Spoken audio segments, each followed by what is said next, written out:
औज़ बिल्लाहि मिनश शैतानिर रजीम बिस्मिल्लाहिर रहमानिर रहीम इन्ना अतैनाकल कौसर फसल्लि लिरब्बिका वनहर इन्ना शानिअका हुवल अबतर।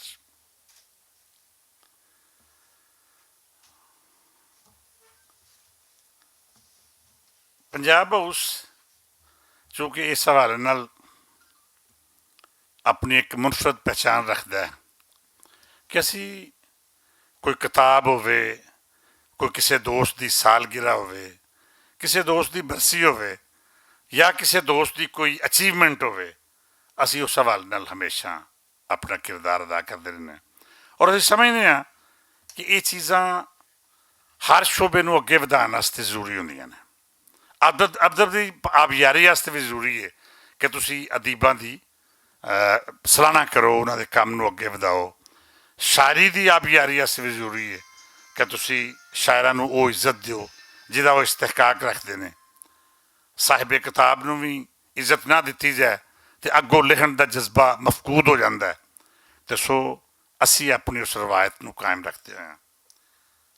पंजाबी अदबी बोर्ड की छापी किताब कहानी एक माँ दी दा मुख वखाली कट का आगाज़ करने तो मैं समझना कि ये नावल एक अच्छा नावल है और चूँकि इस नावल जिस माँ की कहानी है मैं उस माँ की शफकत तो भी इस्तेफादा किया है। मेरी मुराद वो माँ जाहिद हसन की माँ सी जिन्हों इन्हां तखयल च लैके इस नावल तखलीक किया और मैं अल्लाह ताला उन्होंने करवट करवट जन्नत दे। मैं चूँकि उन्होंने नाल काफ़ी अरसा मेरा लगाव रहा और मैं उन्होंने दी दुआवां तो इस्तेफादा करता रहा। मैं समझना कि माँ तो सारियां चंगियां होंदियां ने लेकिन वो एक ऐसी माँ सी जिस अपने बच्चों नूं बेवगी के दौरान पालिया, पढ़ाया, इलम दिता और इस काबिल बनाया कि वो इस नावल के खालक बन सकन।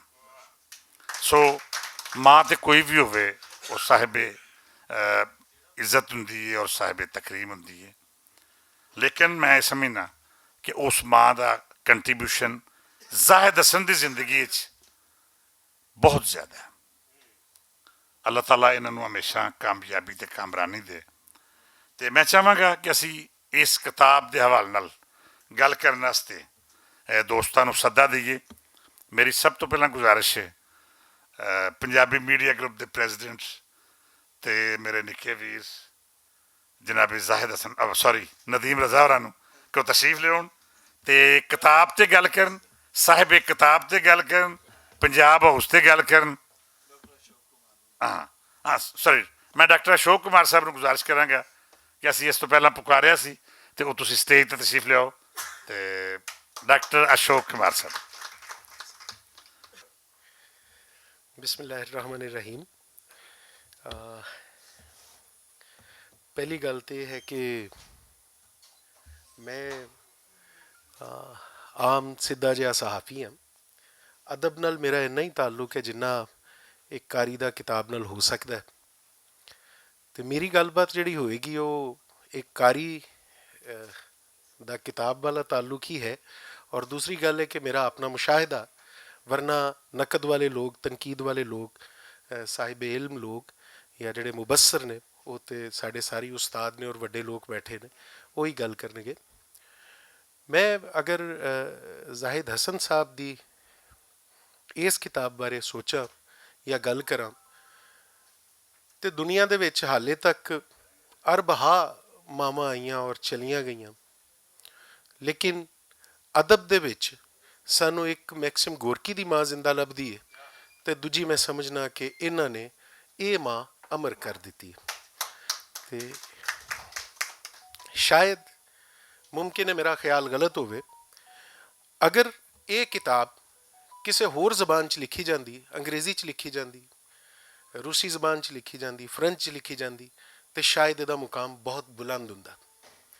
बदकिस्मती कि साड़ी पंजाबी जुबान साढ़े लोगों के कंड करन पारों अज उस मुकाम ते नहीं जिड्डी वड्डी ये जुबान है या जिड्डी वड्डी इहदी सकाफत है, रहतल है या जिड्डा वड्डा इहदा पिछोकड़ है। ਇਸ ਲਈ ਜਿਹੜੇ ਲੋਕ ਕੰਮ ਕਰ ਰਹੇ ਨੇ, ਬਾਜੀ ਪ੍ਰਵੀਨ ਹਰਾਂ ਨੂੰ ਮੁਬਾਰਕਬਾਦ ਕਿ ਇਹਨਾਂ ਦੀ ਕੋਸ਼ਿਸ਼, ਇਹਨਾਂ ਦੀ ਸਟਰਗਲ, ਜਿਹੜਾ ਪਹਿਲਾ ਇਸ਼ਤਿਹਾਰ ਛਪਿਆ ਪਿਛਲੇ ਦਿਨਾਂ 'ਚ ਪੰਜਾਬੀ ਉਸਤਾਦਾਂ ਦੇ ਹਵਾਲੇ ਨਾਲ, ਇੱਕ ਮੁਬਾਰਕ ਦਿਨ ਇਹ ਹੈ। ਤੇ ਦੂਸਰੀ ਮੁਬਾਰਕ ਗੱਲ ਇਹ ਹੈ ਕਿ ਅੱਜ ਪੰਜਾਬ ਹਾਊਸ ਦਾ ਸਟੂਡੀਓ ਜਿਹੜਾ ਹੈ ਉਹ ਵੀ ਆਪਰੇਸ਼ਨਲ ਹੋ ਗਿਆ।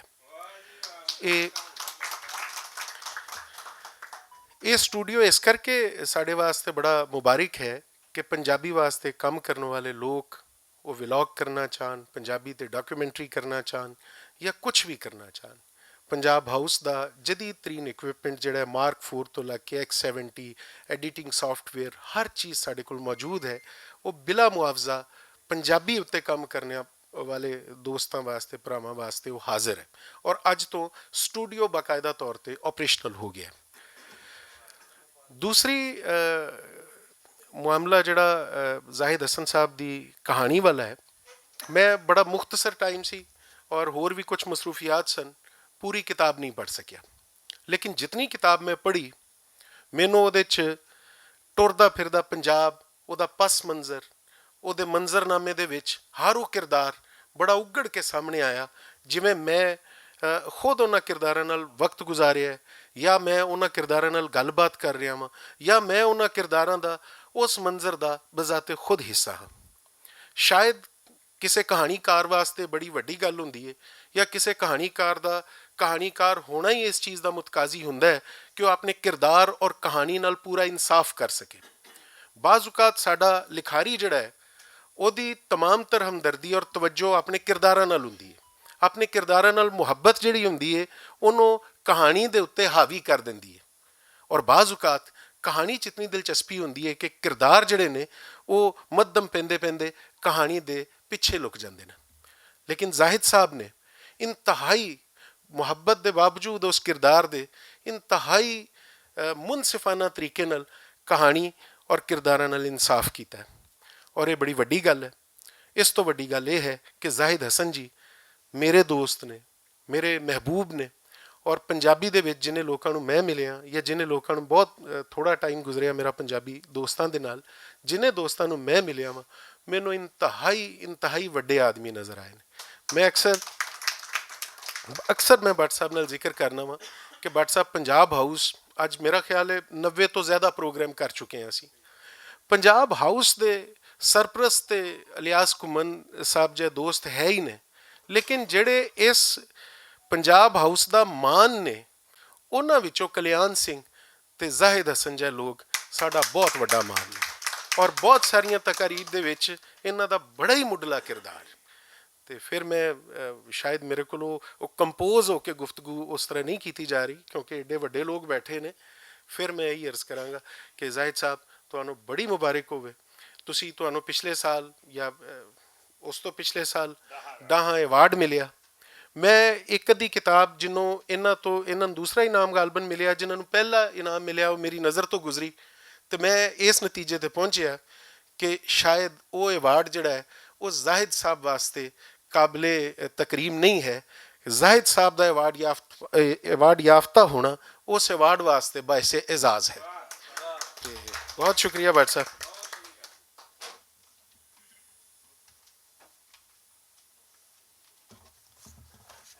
ਬਹੁਤ ਸ਼ੁਕਰੀਆ। ਨਦੀਮ ਰਜ਼ਾ ਨੂੰ ਇਸ ਵਾਸਤੇ ਮੈਂ ਪਹਿਲਾਂ ਬੁਲਾ ਦੇਣਾ ਕਿ ਉਹ ਗੁਫ਼ਤਗੂ ਦਾ ਫਨ ਵੀ ਜਾਣਦੇ ਨੇ ਔਰ ਸਾਹਿਬ ਰਿਸਰਚ ਔਰ ਸਾਹਿਬ ਇਲਮ ਵੀ ਨੇ।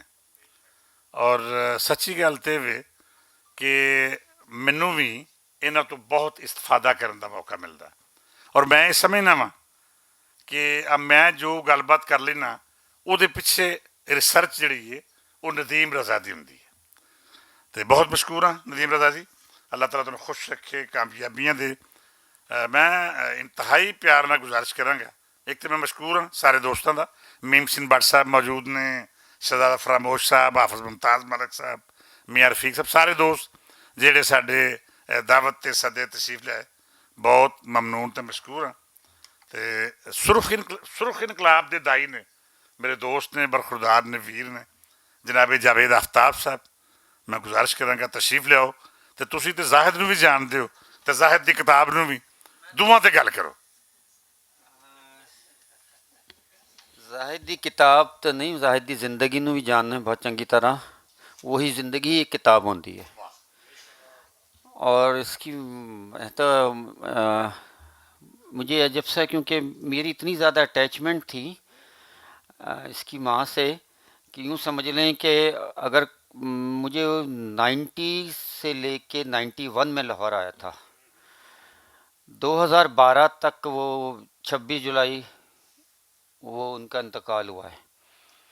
25 जून को मेरी माँ का इंतकाल हुआ, मैं कराची था उसी साल।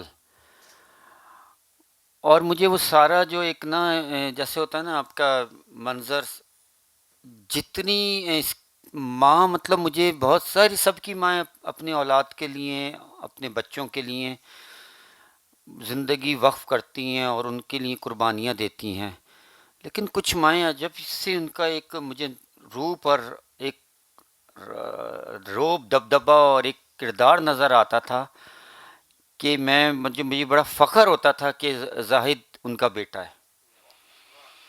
क्योंकि जिस पंजाबी अदबी बोर्ड का वो पूरा मंजरनामा, ज़ाहिद के घर का एक एक ज़िंदगी का हिस्सा 91 से लेके, अब तो ज़ाहिर है ज़िंदगी अब सबकी अपनी अपनी मसरूफ़ हो गई, लेकिन उस वक्त दिन रात एक रहना और इसकी तरबियत सिर्फ ज़ाहिद ही नहीं, वो उसका जो मुजाहिद है भाई, आप ये देखें कि जिनके पास कोई वसाइल ना हो और इतना बड़ा वो ज़िंदगी को मुश्किलात से गुज़र रहे हों, ये कोई चीज़ नहीं छुपाता था। ये जब आए थे मेरे ख़्याल से कुछ भी नहीं था इसके पास, इसकी माँ के पास, और जो इनके रिश्तेदारों ने कुछ कब्ज़ा है, जो मुझे याद पड़ता है, एक ज़र्रा से लेके आफताब बनाने में इसकी माँ का किरदार है, दोनों बेटों को।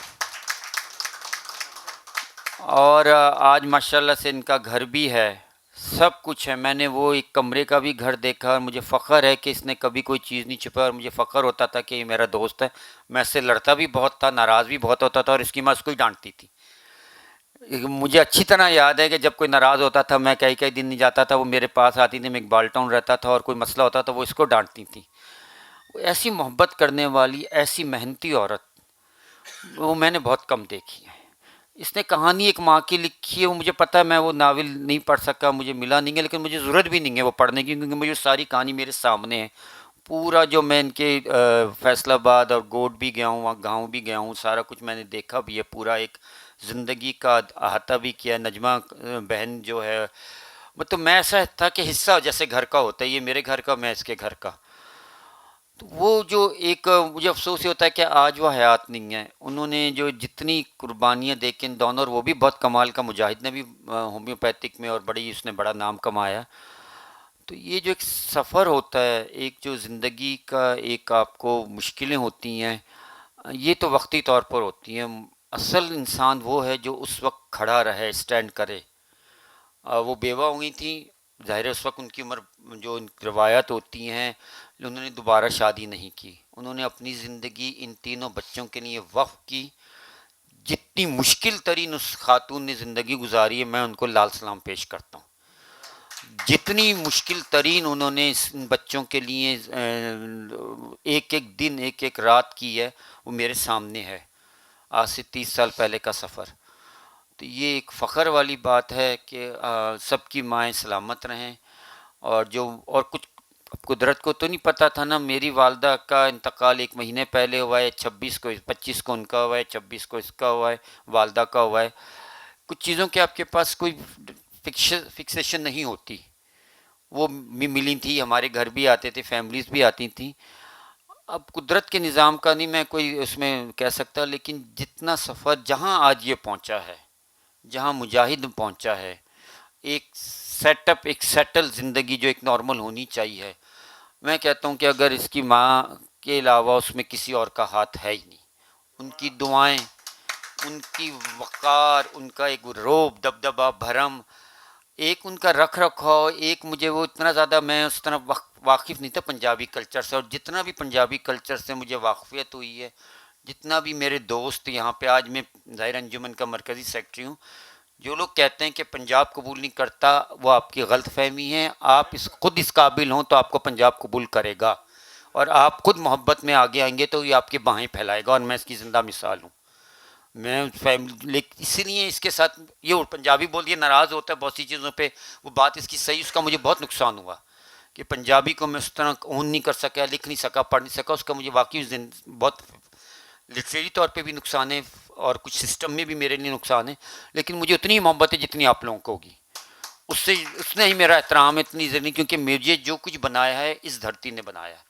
تو جو دھرتی آپ کو بنایا اس کو میں سلام لال سلام بھی پیش کرتا ہوں. اس کی ماں کو بھی جہاں ہوں گی وہ دیکھ رہی ہوں گی.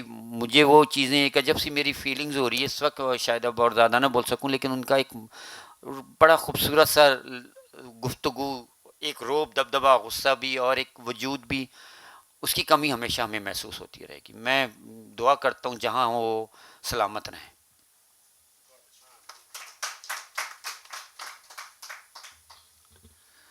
بہت شکریہ. جاوید آفتاب صاحب نے بہت چونکہ انہیں ایک طویل عرصہ اس ماں کی رفاقت گزارا اور انہوں نے دعاواں تو استفادہ کیتا. بہت شکریہ جاوید آفتاب.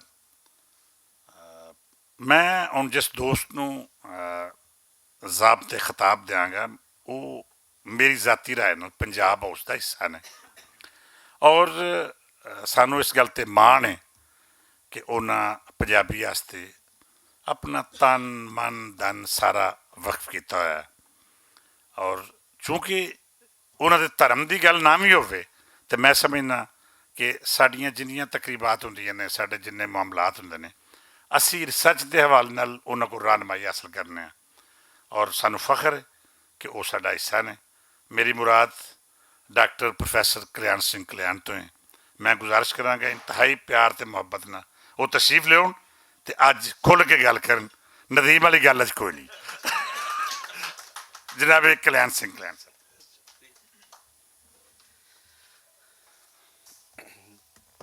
ਬਹੁਤ ਸ਼ੁਕਰੀਆ ਭੱਟ ਸਾਹਿਬ. ਬਹੁਤ ਹੀ ਮਾਣਯੋਗ ਸਟੇਜ ਤੇ ਬੈਠੇ ਹੋਏ ਸਾਡੇ ਉਚੇਚੇ ਪ੍ਰਾਹੁਣੇ, ਪ੍ਰਧਾਨਗੀ ਮੰਡਲ ਵਿੱਚੋਂ ਉਸਤਾਦ ਮੁਹਤਰਮ ਪ੍ਰੋਫੈਸਰ ਡਾਕਟਰ ਜ਼ਿਆਉਲ ਹਸਨ ਸਾਹਿਬ, ਬਹੁਤ ਹੀ ਮਾਣਯੋਗ ਭੱਟ ਸਾਹਿਬ, ਆਪਾ ਜੀ, ਇੱਕ ਮਜ਼ਮਤੀ ਪੰਜਾਬੀ ਤਹਿਰੀਕ ਦੇ ਵੱਡਾ ਨਾਂ ਇਲਿਆਸ ਘੁੰਮਣ ਜੀ, ਕਹਾਣੀ ਅਤੇ ਨਾਵਲ ਦਾ ਪੰਜਾਬੀ ਦਾ ਅਜੋਕਾ ਸਿਰਮੋਰਾ ਜ਼ਾਹਿਦ ਹਸਨ ਜੀ, ਅਤੇ ਮੇਰੇ ਵੀਰ ਅਸ਼ੋਕ ਕੁਮਾਰ ਜੀ, ਸਭਨਾਂ ਪੰਜਾਬ ਹਾਊਸ ਵਿੱਚ ਜੀ ਆਇਆਂ ਨੂੰ ਆਖਦੇ ਹਾਂ. ਇੱਕ ਜਿਹੜੀ ਪੰਜਾਬ ਹਾਊਸ ਦੀ ਇੱਕ ਸੋਹਣੀ ਅਤੇ ਮਨਮੋਹਣੀ ਰਵਾਇਤ ਨੂੰ ਜਨਮ ਦਿੱਤਾ ਹੈ ਉਹ ਹੈ ਕਿਤਾਬਾਂ ਦੇ ਉੱਤੇ ਜਿਹੜੇ ਅਸੀਂ ਫੰਕਸ਼ਨ ਕਰਾਉਣੇ ਸ਼ੁਰੂ ਕਰ ਦਿੱਤੇ ਨੇ. ਔਰ ਇਸ ਗੱਲ ਵਿੱਚ ਕੋਈ ਸ਼ੱਕ ਨਹੀਂ ਹੈ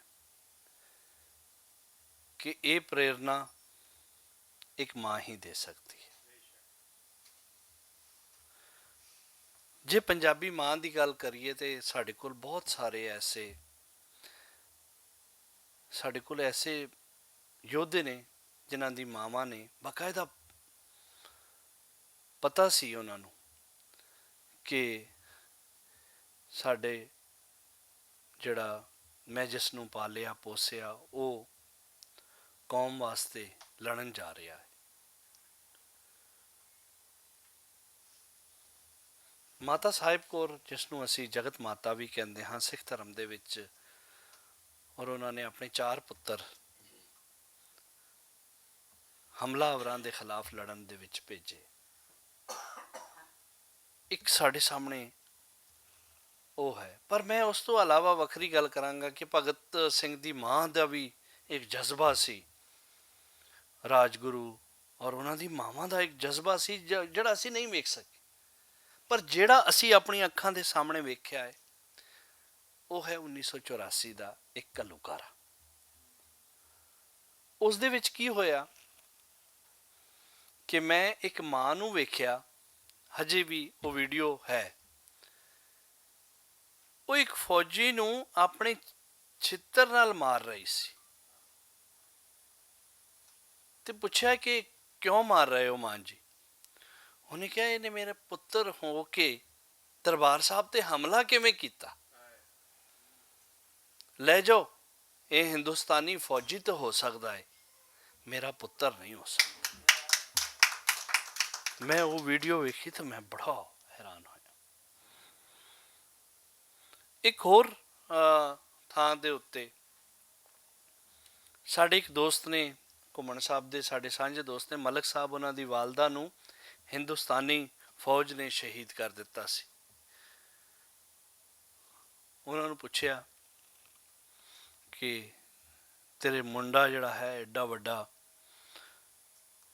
ਕਮਾਂਡੋ ਫੋਰਸ ਦਾ ਚੀਫ ਹੈ, ਤਾਂ ਉਹ ਕਿੱਥੇ ਹੈ? ਉਹਨੇ ਕਿਹਾ ਉਹ ਪਹਿਲੇ ਕਿੱਥੇ ਸੀ? ਮੇਰਾ ਸਰੀਰ ਦਾ ਹਿੱਸਾ ਸੀ ਨਾ, ਅੱਜ ਵੀ ਉਹ ਮੇਰੇ ਸਰੀਰ ਦਾ ਹਿੱਸਾ ਹੈ। ਔਰ ਉਹਨੂੰ ਇਸ ਕਰਕੇ ਉਹਨਾਂ ਨੇ ਸ਼ਹੀਦ ਕਰ ਦਿੱਤਾ ਸੀ। ਇਹ ਕੋਈ ਉਹ ਕਹਾਣੀਆਂ ਨਹੀਂ ਆ ਜਿਹੜੀਆਂ ਅਸੀਂ ਆਪਣੇ ਵੇਲੇ ਤੋਂ ਪਹਿਲੇ ਦੀਆਂ ਦੱਸ ਰਹੇ ਹਾਂ, ਇਹ ਹੁਣ ਦੀਆਂ ਦੱਸ ਰਹੇ। ਇੱਕ ਉਹ ਸੀ ਕਿ ਚੀਫ ਆਫ ਆਰਮੀ ਸਟਾਫ ਜਿਸ ਜਨਰਲ ਵੈਦਿਆ, ਉਹਨਾਂ ਨੂੰ ਸੌਦਾ ਲਾਉਣ ਵਾਲੇ, ਉਹਨਾਂ ਨੂੰ ਮਾਰਨ ਵਾਲੇ ਜਿਹੜੇ ਸੀ, ਸੁੱਖਾ ਜਿੰਦਾ, ਦੋ ਐਸੇ ਸੂਰਮੇ ਸਨ ਤੇ ਉਹਨਾਂ ਦੀ ਮਾਵਾਂ ਨੇ ਉਹਨਾਂ ਨੂੰ ਕਿਹਾ, ਵਾਜ਼ੇ ਤੌਰ ਤੇ ਅਦਾਲਤ ਵਿੱਚ ਕਿਹਾ ਕਿ ਜੇ ਸਾਡਾ ਦੁੱਧ ਤੁਸੀਂ ਚੁੰਗਿਆ ਹੋਇਆ ਹੈ ਤਾਂ ਇਹ ਮੰਨਣਾ ਕਿ ਉਸ ਨੂੰ ਕਤਲ ਤੁਸੀਂ ਕੀਤਾ। ਔਰ ਉਹਨਾਂ ਦੋਵਾਂ ਨੇ ਮੰਨਿਆ ਕਿ ਅਸੀਂ ਮਾਰਿਆ। ਅਦਾਲਤ ਉਹਨਾਂ ਨੂੰ ਬਾਰ-ਬਾਰ ਪੁੱਛ ਰਹੀ ਹੈ ਕਿ ਜੇ ਤੁਸੀਂ ਕਹਿ ਦਿਓ ਕਿ ਨਹੀਂ ਮਾਰਿਆ ਤੇ ਅਸੀਂ ਇਸ ਤੇ ਕੇਸ ਤੋਂ ਬਰੀ ਕਰ ਦਿੰਦੇ ਹਾਂ ਤੁਹਾਨੂੰ, ਪਰ ਉਹਨਾਂ ਨੇ ਕਿਹਾ ਨਹੀਂ, ਅਸੀਂ ਹੀ ਮਾਰਿਆ। ਔਰ ਇੱਕ ਹੋਰ, ਮੈਂ ਇਸ ਕਰਕੇ ਜੁੜੇ ਜਿਹੜੇ ਆ ਪੰਜਾਬੀ ਮਾਵਾਂ ਦੇ ਨਾਲ ਜੁੜੇ ਹੋਏ ਸੀ, ਮੈਂ ਉਹ ਕਿੱਸੇ ਤੁਹਾਨੂੰ ਬਿਆਨ ਕਰ ਰਿਹਾ ਕਿ 92 ਦੇ ਵਿੱਚ ਸਤਵੰਤ ਸਿੰਘ ਦੀ ਘਰਵਾਲੀ ਨੇ, ਉਹਦੀ ਜਿਸ ਵੇਲੇ ਉਹਦੀ ਫਾਂਸੀ ਦਾ, ਉਹਦੀ ਮੰਗੇਤਰ ਸੀ ਤੇ ਉਹਨੂੰ ਫਾਂਸੀ ਦਾ ਆਰਡਰ ਹੋਇਆ ਤੇ ਉਹ ਉਸ ਵੇਲੇ ਉਹਨੇ ਕਿਹਾ ਜੀ ਕਿ ਮੈਂ ਵਿਆਹ ਕਰਾਉਣ ਲੱਗੀ ਹਾਂ ਸਤਵੰਤ ਸਿੰਘ। ਸਾਰਿਆਂ ਨੇ ਕਿਹਾ ਕਿ ਉਹਨੂੰ ਫਾਂਸੀ ਹੋਣ ਵਾਲੀ ਹੈ, ਅਗਲੇ ਹਫਤੇ ਫਾਂਸੀ ਹੋ ਜਾਣੀ ਹੈ, ਤੇ ਤੂੰ ਵਿਆਹ ਕਿਹਦੇ ਨਾਲ ਕਰਨੇ? ਤੇ ਉਹਨੇ ਬੜਾ ਖੂਬਸੂਰਤ ਜਵਾਬ ਦਿੱਤਾ ਸੀ। ਉਹਨੇ ਤਸਵੀਰ ਨਾਲ ਲਾਵਾਂ ਲਈਆਂ, ਵਿਆਹ ਕੀਤਾ ਤਸਵੀਰ ਨਾਲ। ਉਹਨੇ ਕਿਹਾ ਸੀ ਕਿ ਮੈਂ ਕਿਸੇ ਡਰਪੋਕ ਕਾਇਰ ਦੀ ਬੀਵੀ ਬਣਨ ਨਾਲੋਂ ਸ਼ਹੀਦ ਦੀ ਬੇਵਾ ਬਣਨਾ ਮੇਰੇ ਵਾਸਤੇ ਸੁਭਾਗਿਆ ਹੋਏਗਾ। ਸੋ ਇਹ ਉਹ ਕਿੱਸੇ ਸਨ ਜਿਹੜਾ ਪੰਜਾਬੀ ਜਿਹੜੇ ਸਨ, ਪੰਜਾਬੀ ਮਾਵਾਂ ਦਾ ਇੱਕ ਰੋਲ ਰਿਹਾ ਏ ਆਪਣੇ ਬੱਚਿਆਂ ਦੇ। ਤੇ ਇਹੋ ਜਿਹੀ ਮਾਂ ਹੀ ਸਾਨੂੰ ਲੱਗਦੀ ਹੈ ਕਿ ਜ਼ਾਹਿਦ ਹਸਨ ਦੀ ਮਾਂ ਵੀ ਇਹੋ ਜਿਹੀ ਹੋਏਗੀ। ਇੱਕ ਤਸਵਰ ਤਾਂ ਹੈ। ਬਾਜ਼ ਔਕਾਤ ਰੱਬ ਨੂੰ ਲੋਕ ਨਾ ਇਹ ਫੀਮੇਲ ਤੋਂ ਕੱਢ ਕੇ ਨਾ ਮੇਲ ਵਾਲੇ ਪਾਸੇ ਲੈ ਜਾਂਦੇ ਆ। ਮੇਰਾ ਤਸਵਰ ਇਹੋ ਹੀ ਹੁੰਦਾ ਕਿ ਇਸਲਾਮ ਦੇ ਵਿੱਚ ਇੱਕ ਬਹੁਤ ਖੂਬਸੂਰਤ ਇਹ ਜੁਮਲਾ ਜਿਹੜਾ ਹੈ ਨਾ ਕਿ ਰੱਬ 70 ਮਾਵਾਂ ਜਿੱਡਾ ਪਿਆਰ ਕਰਦਾ ਹੈ। ਤੇ ਮੈਂ ਇਹ ਲਾਜ਼ਮੀ ਹਰ ਬੱਚੇ ਨੂੰ ਕਹਿਣਾ ਹੁੰਦਾ ਕਿ ਮੇਰੇ ਖਿਆਲ ਦੇ ਮੁਤਾਬਕ ਅਗਰ ਉਹਦੀ ਸਿਨਫ ਹੋਏਗੀ, ਅਗਰ ਉਹ ਹੋਏਗਾ ਤਾਂ ਉਹ ਫੀਮੇਲ ਹੀ ਹੋਏਗਾ, ਉਹ ਮਾਂ ਹੀ ਹੋਏਗਾ। ਸੋ ਇਹ ਹੈ ਕਿ ਇਹ ਤਸਵਰ ਜਿਹੜਾ ਹੈ ਇਹ ਕਹਾਣੀ ਦੇ ਵਿੱਚੋਂ ਜਿਹੜਾ ਹੈ ਉਹ ਤੁਹਾਨੂੰ ਬਹੁਤ ਸਾਰੀਆਂ ਥਾਵਾਂ ਦੇ ਉੱਤੇ ਤੁਹਾਨੂੰ ਮਿਲ ਜਾਏਗਾ। ਔਰ ਚੜਾਵੇ ਵਜੋਂ ਸਾਡੀ ਆਪਾ ਨੇ ਬਹੁਤ ਸੋਹਣਾ ਇਹਦੇ ਉੱਤੇ ਲਿਖਿਆ ਹੋਇਆ ਹੈ ਕਿ ਕਹਾਣੀ ਇੱਕ ਮਾਂ ਦੀ, ਪੰਜਾਬ ਦੀ ਧਰਤੀ ਉੱਤੇ ਜਨਮ ਲੈਣ ਵਾਲੀ ਮਾਂ ਦੀ ਕਹਾਣੀ ਹੈ। ਜਿਵੇਂ ਬੋਧੀ ਨਾਲ ਵਕਤ ਪੈ ਗਿਆ ਹੈ, ਜ਼ਮੀਨ ਹੈ, ਰੱਬ ਨੇ ਰੂਪ ਦੀ ਦੌਲਤ ਤੋਂ ਰੱਜ ਕੇ ਨਵਾਜ਼ਿਆ ਏ। ਬਾਲ ਇੰਨੇ ਨਿੱਕੇ ਨੇ ਜੋ ਸ਼ਰੀਕਾਂ ਲਈ ਕੀੜੀ ਦੀ ਮਿਸਾਲ ਨੇ। ਪੰਜਾਬਣ ਰੂਸੀ ਮਾਂ ਨਾਲੋਂ ਵੱਧ ਔਕੜਾਂ ਬਾਤ ਹੈ, ਪਰ ਉਹ ਸਾਬਤ ਕਰਦੀ ਹੈ ਕਿ ਉਹਦੀ ਮੱਤ ਖੁਰਿਆਂ ਵਿੱਚ ਨਹੀਂ, ਹੋਰਾਂ ਨਾਲੋਂ ਹੋਰਨਾਂ ਵਾਂਗ ਮਗਜ਼ ਵਿੱਚ ਹੈ ਤੇ ਕੰਮ ਵੀ ਕਰਦੀ ਹੈ। ਇਹ ਉਹ ਸ਼ਬਦ ਨੇ, ਇਹ ਉਹ ਅੱਖਰ ਨੇ ਜਿਹੜੇ ਮੋਤੀਆਂ ਵਾਂਗੋਂ ਆਪਾਂ ਨੇ ਪਰੋ ਦਿੱਤੇ ਹਨ। ਪਤਾ ਨਹੀਂ ਹੈ ਕਿੱਥੋਂ ਮੇਰੀ, ਜਦੋਂ ਅਸੀਂ ਗੱਲ ਕਰਦੇ ਹਾਂ ਕਿ ਯਾਰ ਇਹ ਗੱਲ ਕਿੱਥੋਂ ਤੁਰਦੀ ਹੈ ਕਿ ਮੱਤ ਖੁਰਿਆਂ ਵਿੱਚ ਹੁੰਦੀ ਹੈ। ਔਰ ਇੱਕ ਹੋਰ ਵੀ ਸਾਡੇ ਸਮਾਜ ਦੇ ਵਿੱਚ ਨਾ ਇੱਕ ਬੜੀ ਚੀਜ਼ ਐਵੇਂ ਪੁੰਗਰਦੀ ਜਾ ਰਹੀ ਹੈ, ਉਹ ਇਹ ਹੈ ਕਿ ਜਿਹੜੀ ਹੈ ਅੱਧੀ ਹੈ, ਇਨਸਾਨ ਦੇ ਅੱਧੀ ਹੈ, ਬੰਦੇ ਦੇ ਅੱਧੀ ਹੁੰਦੀ ਹੈ। ਪਤਾ ਨਹੀਂ ਇਹ ਕਿਵੇਂ ਪੁੰਗਰਦੀ ਜਾ ਰਹੀ ਹੈ। ਉਹ ਇੱਕ ਪੂਰਾ ਜੀ ਹੈ, ਉਸ ਨੂੰ ਕਿਵੇਂ ਤੁਸੀਂ ਅੱਧਾ ਜੀ ਕਹਿ ਦਿੰਦੇ ਹੋ? ਤੂੰ ਮਾਂ ਹੈ, ਤੂੰ ਭੈਣ ਹੈ, ਤੂੰ ਧੀ ਹੈ, ਤੂੰ ਪੂਰਾ ਜੀ ਹੈ। ਸੋ ਇਹ ਜਿਹੜਾ ਹੈ ਨਾ, ਇਹ ਤਸੱਵਰ ਅਗਰ ਹੁਣ ਅਸੀਂ ਕਹੀਏ ਕਿ ਜ਼ਾਹਿਦ ਹਸਨ ਨੂੰ ਬੁਲਾ ਕੇ ਕਹੀਏ ਕਿ ਉਹ ਅੱਧਾ ਜੀ ਸੀ, ਤੇ ਉਹਦੇ ਤੇ ਕੀ ਬੀਤੇਗੀ ਕਿ ਉਹਨਾਂ ਦੀ ਮਾਂ ਜਿਹੜੀ ਹੈ, ਜਿਸ ਨੇ ਉਸਨੂੰ ਇਸ ਹੱਦ ਤੱਕ ਸਾਰੇ ਪਰਿਵਾਰ ਨੂੰ ਨਾ ਸਿਰਫ ਪੜ੍ਹਾਇਆ ਲਿਖਾਇਆ, ਬਲਕਿ ਇੱਥੇ ਤੱਕ ਉਹਨਾਂ ਪਹੁੰਚ ਹੋ ਗਈ। ਤੇ ਕਿੱਥੋਂ ਦਾ ਸਫ਼ਰ ਕਿੱਥੇ ਤੇ ਸ਼ੁਰੂ ਹੁੰਦਾ ਹੈ। ਇਸੇ ਤਰ੍ਹਾਂ ਹੀ ਜਦੋਂ ਮਾਵਾਂ ਦੀ ਗੱਲ ਆਉਂਦੀ ਹੈ, ਸਾਨੂੰ ਚੇਤੇ ਉਸ ਵੇਲੇ ਆ ਜਾਂਦਾ ਕਿ ਸਾਡੀ ਮਾਂ ਦੀ ਔਕੜਾਂ ਕਿੰਨੀਆਂ ਸੀ। 47 ਵੀ ਚੱਲੀ ਹੈ, 47 ਤੋਂ ਬਾਅਦ ਐਸੇ ਕਈ ਔਕੜਾਂ ਆਈਆਂ ਨੇ ਜਿਹੜਾ ਕਿ ਉਹਨਾਂ ਨੇ ਬਹੁਤ ਦਲੇਰੀ ਨਾਲ ਚੱਲੀਆਂ ਨੇ। ਜ਼ਮੀਨ ਖੋ ਲਈ, ਚਲੀ ਗਈ, ਕੁਝ ਰਿਹਾ ਨਹੀਂ ਹੈਗਾ, ਸਾਰਾ ਕੁਝ ਖੋ ਲਿਆ ਲੁਟੇਰਿਆਂ ਨੇ, ਕੁਝ ਵੀ ਨਹੀਂ ਰਿਹਾ।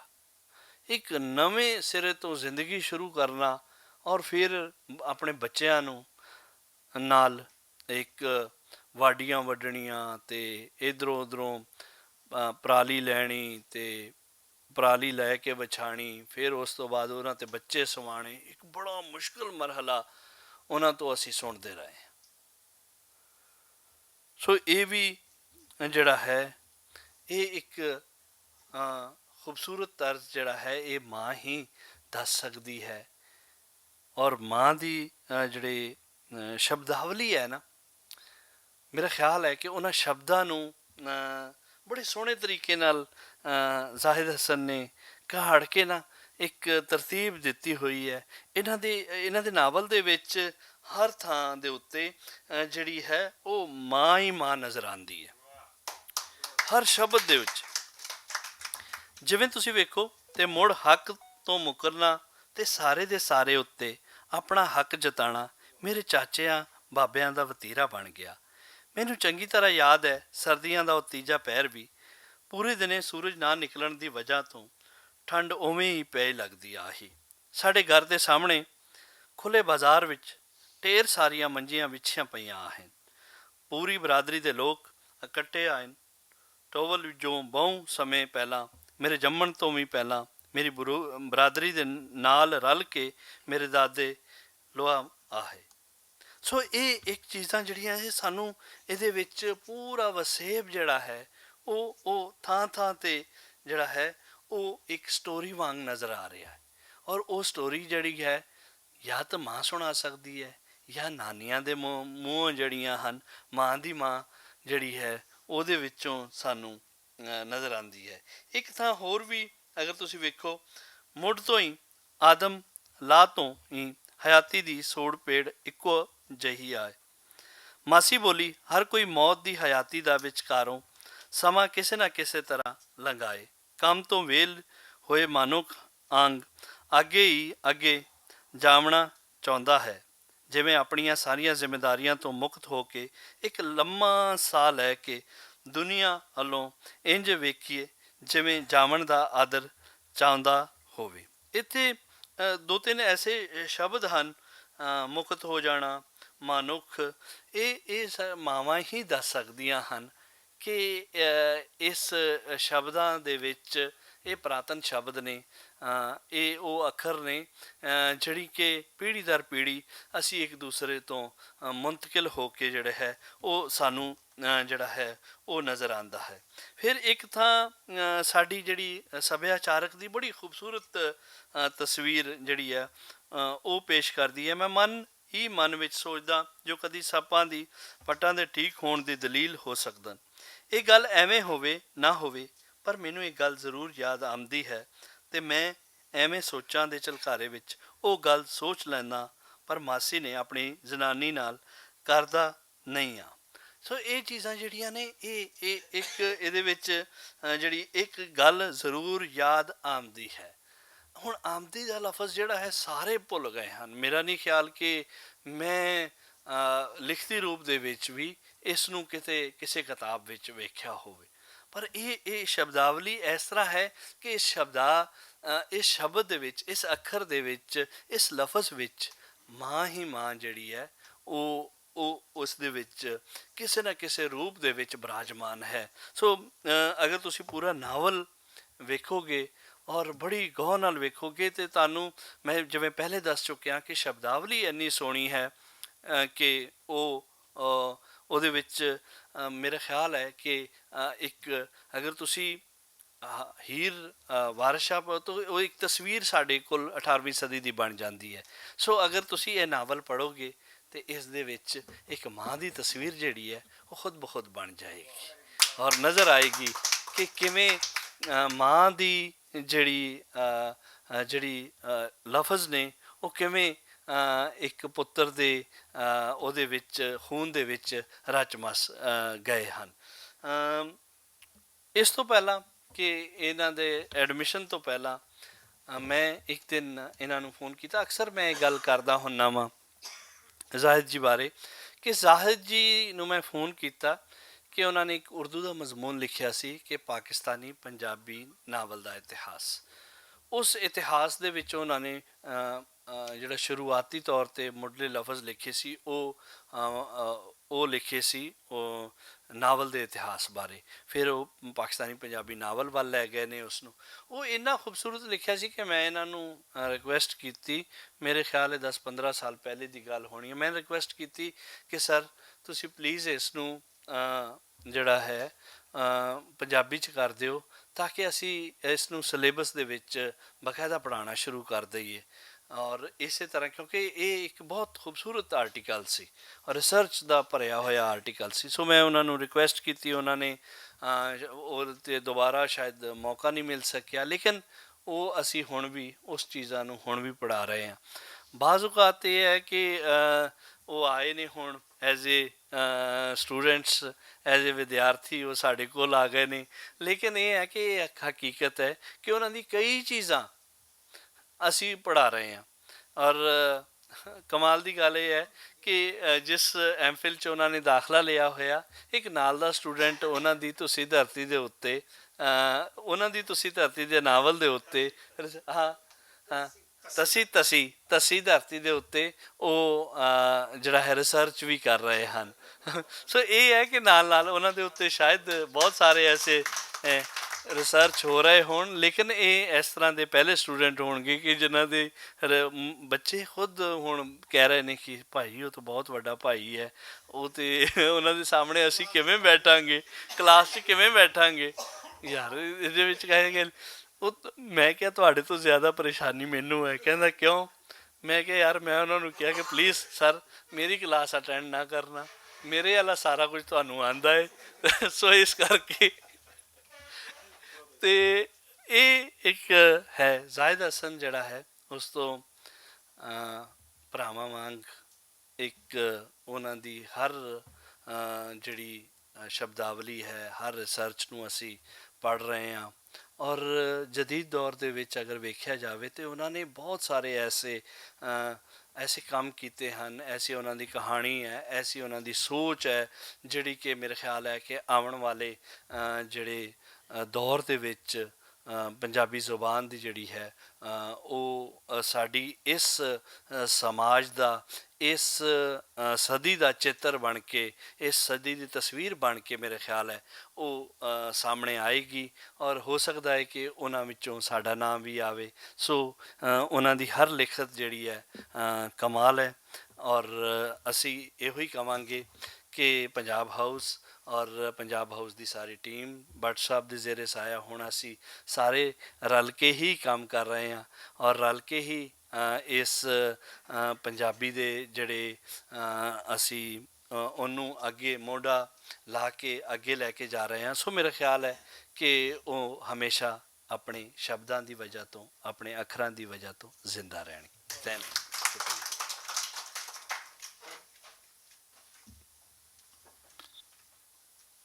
ਬਹੁਤ ਸ਼ੁਕਰੀਆ ਪ੍ਰੋਫੈਸਰ ਡਾਕਟਰ ਕਲਿਆਣ ਸਿੰਘ ਕਲਿਆਣ ਸਾਹਿਬ। ਕਲਿਆਣ ਸਾਹਿਬ ਦੀ ਅਸੀਅਤ ਇਸ ਵਾਸਤੇ ਵੀ ਇੱਥੇ ਮੁਰਫਤ ਸੀ ਕਿ ਉਹ ਆਪਣੇ ਇੱਕ ਸ਼ਾਗਿਰਦ ਦੇ ਬਾਰੇ 'ਚ ਗੱਲ ਕਰ ਰਹੇ ਸਨ ਅਤੇ ਜ਼ਾਹਿਦ ਸਾਹਿਬ ਕਲਿਆਣ ਸਾਹਿਬ ਦੇ ਸ਼ਾਗਿਰਦ ਵੀ ਨੇ ਅਤੇ ਯਕੀਨਨ ਅੱਲਾਹ ਤਾਲਾ ਨੂੰ ਕਾਮਯਾਬੀ ਦੇਵੇ ਉਸਤਾਦ ਸ਼ਾਗਿਰਦਾਂ ਨੂੰ। ਸਾਡੇ ਦੇ ਦੋਵੇਂ ਉਸਤਾਦ ਨੇ ਅਤੇ ਬੜੀ ਖੂਬਸੂਰਤ ਗੱਲਾਂ ਕੀਤੀਆਂ ਜੀ ਕਲਿਆਣ ਸਾਹਿਬ ਨੇ। ਮੈਂ ਹੁਣ ਅੱਗੇ ਵਧਾਂਗਾ ਅਤੇ ਗੁਜ਼ਾਰਿਸ਼ ਕਰਾਂਗਾ ਅਸ਼ੋਕ ਕੁਮਾਰ ਸਾਹਿਬ ਅੱਗੇ ਕੋਈ ਤਸ਼ਰੀਫ ਲਿਆਉਣ ਅਤੇ ਜ਼ਾਹਿਦ ਦੇ ਨਾਵਲ ਬਾਰੇ, ਜ਼ਾਹਿਦ ਦੇ ਬਾਰੇ ਆਪਣੀ ਗੁਫ਼ਤਗੂ ਸਾਡੇ ਨਾਲ ਸਾਂਝੀ ਕਰਨ।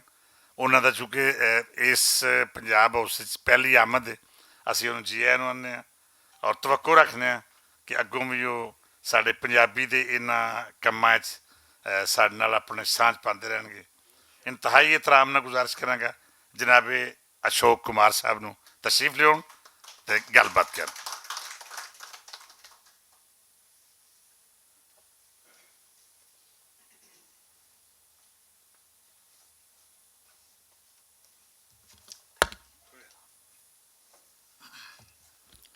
ਬਹੁਤ ਬਹੁਤ ਸ਼ੁਕਰੀਆ ਜੀ ਮੁਦੱਸਰ ਇਕਬਾਲ ਭੱਟ ਸਾਹਿਬ।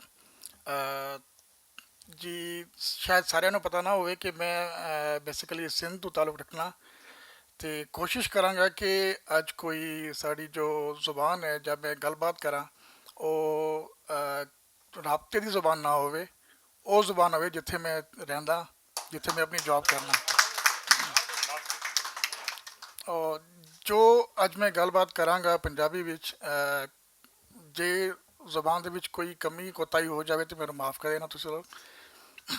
ਸਟੇਜ 'ਤੇ ਬੈਠੇ ਸਾਰੇ ਮਾਣਯੋਗ ਜੋ ਮਹਿਮਾਨ ਸਾਡੇ ਉੱਚੇ ਉੱਚੇ ਪ੍ਰਾਹੁਣੇ ਨੇ, ਨਾ ਚ ਮੁਦੱਸਰ ਭੱਟ ਸਾਹਿਬ, ਸਾਡਾ ਵੀਰ ਕਲਿਆਣ ਸਿੰਘ ਕਲਿਆਣ, ਹੁਣ ਡਾਕਟਰ ਕਲਿਆਣ ਸਿੰਘ ਕਲਿਆਣ ਵੀ ਕਹਾਂਗੇ, ਅਤੇ ਜ਼ਿਆਉਲ ਹਸਨ ਸਾਹਿਬ ਮੇਰੇ ਵੱਡੇ ਵੀਰ, ਅਤੇ ਇਲਿਆਸ ਘੁੰਮਣ ਸਾਹਿਬ, ਅਤੇ ਆਪਾ ਪਰਵੀਨ ਮਲਿਕ ਸਾਹਿਬਾ, ਅਤੇ ਮੇਰੇ ਇੱਕ ਦੋਸਤ ਵੀਰ, ਮੇਰੇ ਕੁਲੀਗ ਜੋ ਮੇਰੇ ਨਾਲ ਲੰਮਸ ਵਿੱਚ ਵੀ ਪੜ੍ਹਾਉਂਦੇ ਨੇ, ਜ਼ਾਦ ਹਸਨ ਸਾਹਿਬ।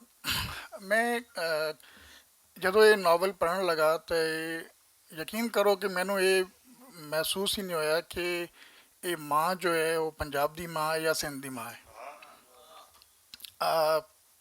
ਮੈਂ ਜਦੋਂ ਅਸੀਂ ਤੁਸੀਂ ਸ਼ਾਇਦ ਇਹ ਸੋਸ਼ਲ ਮੀਡੀਆ 'ਤੇ ਵੀ ਵੇਖਿਆ ਹੋਵੇਗਾ ਕਿ ਭਗਤ ਕਬੀਰ ਦੀ ਗੱਲ ਹੋਈ ਅਤੇ ਸਾਡੇ ਉੱਥੇ ਹੈਮੋ ਕਲਾਨੀ ਜਦੋਂ ਦੋਵਾਂ ਨੂੰ ਫਾਂਸੀ ਹੋਈ ਅਤੇ ਉਹਨਾਂ ਦੋਵਾਂ ਦੀ ਮਾਵਾਂ, ਇੱਕ ਤਸਵੀਰ, ਇੱਕ ਬੜੀ ਕਲਾਸੀਕਲ ਪਿਕਚਰ ਹੈ, ਉਹਨਾਂ ਦੋਵਾਂ ਦੀ ਪਿਕਚਰ ਵੀ ਸੋਸ਼ਲ ਮੀਡੀਆ 'ਤੇ ਸ਼ੇਅਰ ਹੋਈ ਅਤੇ ਉਹਨਾਂ ਦੀ ਪਿਕਚਰ ਦੇ ਜੋ ਮੁਸਕਰਾਹਟ ਨੇ, ਮਤਲਬ ਉਹਨਾਂ ਦੋਵਾਂ ਦੇ ਬੱਚੇ ਤਾਂ ਮੌਜੂਦ ਨਹੀਂ ਨੇ, ਜੋ ਮਾਵਾਂ ਦੇ ਜੋ ਜਜ਼ਬਾਤ ਨੇ ਉਹ ਦੋਵਾਂ ਮਾਵਾਂ ਦੇ ਇੱਕੋ ਜਿਹੇ ਨੇ ਕਿ ਉਹਨਾਂ ਦੇ ਜੋ ਬੱਚੇ ਨੇ ਉਹ ਕੁਰਬਾਨ ਹੋਏ ਨੇ ਇਸ ਧਰਤੀ ਦੇ ਉੱਤੇ। ਅਤੇ ਮਾਂ ਦੇ ਬਾਰੇ ਵਿੱਚ ਉਹ ਹੀ ਲਿਖਾਰੀ ਲਿਖ ਸਕਦਾ ਹੈ ਜੋ ਧਰਤੀ ਨੂੰ ਮਾਂ ਸਮਝੇ ਅਤੇ ਆਪਣੀ ਮਾਂ ਨੂੰ ਮਾਂ ਸਮਝੇ। ਹੁਣ ਜਦੋਂ ਨਾਵਲ ਪੜ੍ਹਨ ਲੱਗਾ ਤਾਂ ਮੈਨੂੰ ਕੁਝ ਚੀਜ਼ਾਂ ਇਵੇਂ ਸਾਹਮਣੇ ਆਈਆਂ ਕਿ ਜੋ ਕਰੈਕਟਰ ਇਹ ਚੂਜ਼ ਕਰਦੇ ਨੇ ਮਾਂ ਦੇ, ਉਹ ਕਰੈਕਟਰ ਸਮਾਜ ਦੇ ਵਿੱਚੋਂ ਸਾਨੂੰ ਨਜ਼ਰ ਆਉਂਦੇ ਨੇ। ਜੋ ਲਫ਼ਜ਼ਾਲੀ ਉਹ ਇਸਤੇਮਾਲ ਕਰਦੇ ਨੇ, ਜੋ ਸ਼ਬਦ ਉਹ ਇਸਤੇਮਾਲ ਕਰਦੇ ਨੇ, ਜੋ ਮਕਾਮੀ ਪੰਜਾਬੀ ਇੱਕ ਬੰਦਾ ਬੋਲਦਾ ਹੈ, ਉਸ ਉਨ ਅਲਫਾਜ਼ ਨੂੰ ਕਿਵੇਂ ਵਰਤਿਆ ਜਾਂਦਾ ਹੈ, ਕਿਵੇਂ ਲਿਖਿਆ ਜਾਂਦਾ ਹੈ। ਅਤੇ ਇੱਕ ਲਿਖਾਰੀ ਜਦੋਂ ਨਾਵਲ ਲਿਖਣ ਲੱਗਦਾ ਹੈ ਅਤੇ ਇਹ ਸਾਡਾ ਇੱਕ ਅਲਮੀਆ ਹੈ ਕਿ ਅੱਜ ਲੋਕ ਬਹੁਤ ਕਮ ਰਹਿ ਗਏ ਨੇ ਕਿ ਜੋ ਨਾਵਲ ਨੂੰ ਪੜ੍ਹਦੇ ਨੇ, ਮਗਰ ਜ਼ਾਦ ਹਸਨ ਦੇ ਨਾਵਲ ਨੂੰ ਪੜ੍ਹਦੇ ਹੋਏ ਮੈਨੂੰ ਵੀ ਫਖਰ ਮਹਿਸੂਸ ਹੁੰਦਾ ਹੈ। ਅਤੇ ਮੈਂ ਕੋਸ਼ਿਸ਼ ਕਰਾਂਗਾ ਕਿ ਇਹ ਗੱਲਬਾਤ ਅੱਗੇ ਵਧਾਵਾਂ ਕਿ ਪੰਜਾਬ ਦੇ ਜੋ ਜਨਰੇਸ਼ਨ ਨੇ ਉਹ ਵੀ ਇਸ ਨਾਵਲ ਨੂੰ ਪੜ੍ਹਨ ਔਰ ਸਮਝਣ ਕਿ ਮਾਂ ਕੀ ਹੁੰਦੀ ਹੈ। ਗੱਲਬਾਤ ਨੂੰ ਅੱਗੇ ਵਧਾਉਂਦੇ ਜਦੋਂ ਮੈਂ ਇਸ ਨਾਵਲ ਨੂੰ ਪੜ੍ਹਨ ਲੱਗਾ ਅਤੇ ਮੈਂ ਉਹ ਲਫ਼ਜ਼ਾਂ ਦੀ ਕੁਝ ਕੋਸ਼ਿਸ਼ ਕੀਤੀ ਕਿ ਜਦੋਂ ਇੱਕ ਕਰੈਕਟਰ ਨੂੰ ਇਹ ਬਿਆਨ ਕਰਦੇ ਨੇ ਜਾਂ ਸਟੋਰੀ ਅੱਗੇ ਟੁਰਦੀ ਹੈ ਅਤੇ ਸਟੋਰੀ ਵਿੱਚ ਅਸੀਂ ਜੋ ਚੀਜ਼ਾਂ ਵੇਖ ਰਹੇ ਹਾਂ, ਜੋ ਮੰਜ਼ਰਨਾਮਾ ਉਹ ਸਾਹਮਣੇ ਸਾਡੇ ਰੱਖਦੇ ਨੇ ਤਾਂ ਇਵੇਂ ਲੱਗਦਾ ਹੈ ਕਿ ਇੱਕ ਰਾਈਟਰ ਪਿੱਛੇ ਹੋ ਜਾਂਦਾ ਹੈ ਤੇ ਉਹ ਕਰੈਕਟਰ ਅੱਗੇ ਨਿਕਲ ਜਾਂਦਾ ਹੈ ਤੇ ਉਸ ਕਰੈਕਟਰ ਨੂੰ ਜਦੋਂ ਅਸੀਂ ਪੜ੍ਹਨੇ ਆ ਸਾਨੂੰ ਇਵੇਂ ਲੱਗਦਾ ਹੈ ਕਿ ਅਸੀਂ ਉਸ ਕਰੈਕਟਰ ਦਾ ਹਿੱਸਾ ਹਾਂ, ਅਸੀਂ ਉਸ ਮੰਜ਼ਰਨਾਮੇ ਦਾ ਹਿੱਸਾ ਹਾਂ ਜਿਵੇਂ ਅੱਗੇ ਉਹ ਵੱਧ ਰਹੇ ਨੇ। ਤੇ ਮੈਂ ਰਾਤ ਨੂੰ ਪੜ੍ਹਦੇ ਪੜ੍ਹਦੇ ਕੋਸ਼ਿਸ਼ ਕੀਤਾ ਕਿ ਕੁਝ ਸੈਂਟੈਂਸ ਤੇ ਕੁਝ ਕਰੈਕਟਰਸ ਮੈਂ ਸਾਹਮਣੇ ਲਾਵਾਂ ਜਿਨ੍ਹਾਂ ਦੇ ਉੱਤੇ ਗੱਲਬਾਤ ਕੀਤੀ ਜਾਵੇ। ਜਦੋਂ ਮੈਂ ਪੜ੍ਹਨ ਲੱਗਾ ਤੇ ਉਹਦੇ ਵਿੱਚ ਮੈਨੂੰ ਸਿਲੈਕਸ਼ਨ ਕਰਨਾ ਪੈ ਗਿਆ ਕਿ ਮੈਂ ਕਿਹੜੀ ਚੀਜ਼ ਨੂੰ ਅੱਗੇ ਬਿਆਨ ਕਰਨੀ ਹੈ, ਕਿਹੜੀ ਚੀਜ਼ ਨੂੰ ਪਿੱਛੇ ਰੱਖਣਾ ਹੈ। ਤੇ ਇੱਕ ਚੀਜ਼ ਨੂੰ ਮੈਂ ਨੋਟ ਕੀਤਾ ਉੱਥੇ ਤੇ ਉਹ ਇੱਕ ਡਾਇਲੌਗ ਹੈ। ਉਸ ਡਾਇਲੌਗ ਦੀ ਕਹਾਣੀ ਦੇ ਵਿੱਚ ਕੀ ਹਿੱਸਾ ਹੁੰਦਾ ਹੈ ਤੇ ਉਸ ਨਾਵਲ ਦਾ ਕੀ ਹਿੱਸਾ ਹੁੰਦਾ ਹੈ। ਮੈਂ ਉਹ ਇੱਕ ਡਾਇਲੌਗ ਪੜ੍ਹਨ ਲੱਗਾ।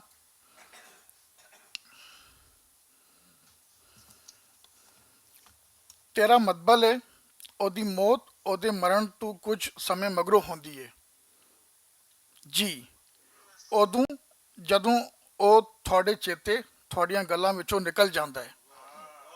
ਹੁਸੈਨ ਬੋਲਿਆ ਸ਼ੁਕਰ ਹੈ ਮਾਂ ਹਾਲੇ ਸਾਡੇ ਚੇਤੇ ਸਾਡੀਆਂ ਗੱਲਾਂ ਵਿੱਚ ਮੌਜੂਦ ਹੈ। ਤੇ ਮੌਤ ਕੀ ਹੁੰਦੀ ਹੈ ਇਹ ਕਿੰਨਾ ਇੱਕ ਜੁਮਲੇ ਦੇ ਵਿੱਚੋਂ ਉਹਨਾਂ ਨੇ ਪੂਰਾ ਜੋ ਨਿਚੋੜ ਹੈ ਜੋ ਪੂਰਾ ਰਸ ਹੈ ਉਹ ਨਿਕਾਲ ਕੇ ਰੱਖ ਦਿੱਤਾ ਹੈ। ਤੇ ਇਹ ਪੂਰੇ ਨਾਵਲ ਦੇ ਵਿੱਚ ਸਾਨੂੰ ਨਜ਼ਰ ਆਉਂਦਾ ਹੈ। ਜਦੋਂ ਮੈਨੂੰ ਯਾਦ ਹੈ ਕਿ ਕੁਝ ਵਰ੍ਹਿਆਂ ਪਹਿਲੇ ਅਸੀਂ ਪੰਜਾਬੀ ਅਦਬੀ ਬੋਰਡ ਗਏ ਸਾਂ ਤੇ ਉੱਥੇ ਇਬਰਾਹਿਮ ਜੋਇਓ ਦਾ 100 ਸਾਲਾ ਜਨਮ ਅਸੀਂ ਉੱਥੇ ਸੈਲੀਬ੍ਰੇਟ ਕਰ ਰਹੇ ਸਾਂ। ਤੇ ਇੱਕ ਗੱਲ ਜਦੋਂ ਉੱਥੇ ਤੁਰੀ ਕਿ ਪੰਜਾਬ ਵਿੱਚੋਂ ਇੱਕ ਡੈਲੀਗੇਸ਼ਨ ਜੋ ਹੈ ਉਹ ਸਿੰਧ ਘੁੰਮਣ ਗਿਆ। ਉੱਥੇ ਜਦੋਂ ਘੁੰਮਣ ਗਏ ਤੇ ਉੱਥੇ ਘੁੰਮਦੇ ਘੁੰਮਦੇ ਉਹ ਇਬਰਾਹਿਮ ਜੋਇਓ ਦੇ ਨਾਲ ਉਹਨਾਂ ਦੀ ਮੁਲਾਕਾਤ ਹੋਈ ਤੇ ਉਸ ਡੈਲੀਗੇਸ਼ਨ ਵਿੱਚੋਂ ਕਿਸੇ ਖਾਤੂਨ ਨੇ ਉਹਨਾਂ ਨੂੰ ਆਖਿਆ ਕਿ ਅਸੀਂ ਪੂਰਾ ਸਿੰਧ ਘੁੰਮ ਕੇ ਆਏ ਹਾਂ ਉੱਥੇ ਤੇ ਘੁੰਮਦੇ ਘੁੰਮਦੇ ਸਾਨੂੰ ਇੱਕ ਚੀਜ਼ ਸਾਹਮਣੇ ਆਈ ਹੈ ਕਿ ਸਿੰਧ ਦੇ ਅੰਦਰ ਬਹੁਤ ਗੁਰਬਤ ਨੇ। ਲੋਕੀ ਬੱਸਾਂ ਦੇ ਅੰਦਰ ਬੱਕਰੀਆਂ ਤੇ ਕੁੱਕੜ ਲੈ ਕੇ ਚੜ੍ਹਦੇ ਨੇ, ਔਰਤਾਂ ਤੇ ਮਰਦਾਂ ਤੇ ਕੱਪੜੇ ਫਟੇ ਹੋਏ ਨੇ, ਜੁੱਤੀਆਂ ਨਹੀਂ ਪਾਈਆਂ ਹੋਈਆਂ ਤੇ ਅਸੀਂ ਸਿੰਧ ਦੇ ਵਿੱਚੋਂ ਬਹੁਤ ਗੁਰਬਤ ਵੇਖੀ ਹੈ। ਤੇ ਇਬਰਾਹਿਮ ਜੋਇਓ ਸਾਹਿਬ ਨੇ ਇਹ ਗੱਲ ਆਖੀ ਕਿ ਬੁਨਿਆਦੀ ਤੌਰ 'ਤੇ ਮਤਲਬ ਉਹ ਹੱਸਣ ਲੱਗ ਪਏ। ਸ਼ਾਇਦ ਮੈਂ ਗਲਤ ਬਿਆਨ ਨਾ ਕਰ ਜਾਵਾਂ ਕਿਤੇ। ਉਹ ਹੱਸਣ ਲੱਗ ਪਏ। ਉਹਨਾਂ ਨੇ ਕਿਹਾ ਕਿ ਬੀਬੀ ਤੁਸੀਂ ਇੱਥੇ ਬਹਿ ਜਾਓ, ਮੈਂ ਹੁਣੇ ਆਉਣਾ। ਉਹ ਆਪਣੇ ਕਮਰੇ ਵਿੱਚ ਗਏ, ਕਮਰੇ ਵਿੱਚੋਂ ਇੱਕ ਡਿਕਸ਼ਨਰੀ ਜਾਂ ਲੈ ਕੇ ਆਏ। ਉਹਨਾਂ ਨੇ ਕਿਹਾ ਕਿ ਬੀਬੀ ਤੁਸੀਂ ਇਹ ਵੇਖੋ ਕਿ ਗੁਰਬਤ ਦਾ ਮਤਲਬ ਕੀ ਹੁੰਦਾ ਹੈ। ਗੁਰਬਤ ਦਾ ਮਤਲਬ ਇਹ ਹੁੰਦਾ ਹੈ ਕਿ ਜੋ ਆਪਣੀ ਧਰਤੀ ਤੋਂ ਦੂਰ ਹੋ ਜਾਵੇ, ਜੋ ਆਪਣੀ ਸਕਾਫਤ ਤੋਂ ਦੂਰ ਹੋ ਜਾਵੇ, ਜੋ ਆਪਣੀ ਜ਼ੁਬਾਨ ਤੋਂ ਦੂਰ ਹੋ ਜਾਵੇ। ਤੇ ਮੈਨੂੰ ਇਹ ਲੱਗਦਾ ਹੈ ਕਿ ਇਹ ਤੁਹਾਨੂੰ ਸੋਚਣ ਦੀ ਲੋੜ ਹੈ ਕਿ ਤੁਸੀਂ ਹੁਣ ਆਪਣੀ ਧਰਤੀ ਦੇ ਨੇੜੇ ਕਿਵੇਂ ਆਓਗੇ, ਆਪਣੀ ਸਕਾਫਤ ਦੇ ਨੇੜੇ ਕਿਵੇਂ ਆਓਗੇ, ਆਪਣੀ ਬੋਲੀ ਦੇ ਨੇੜੇ ਕਿਵੇਂ ਆਓਗੇ। ਇਸ ਵਾਸਤੇ ਸਿੰਧ ਉਸ ਧਰਤੀ ਦਾ ਨਾਂ ਹੈ ਜੋ ਉਸ ਵਾਸਤੇ ਅਜੇ ਤੱਕ ਅਮੀਰ ਹੈ।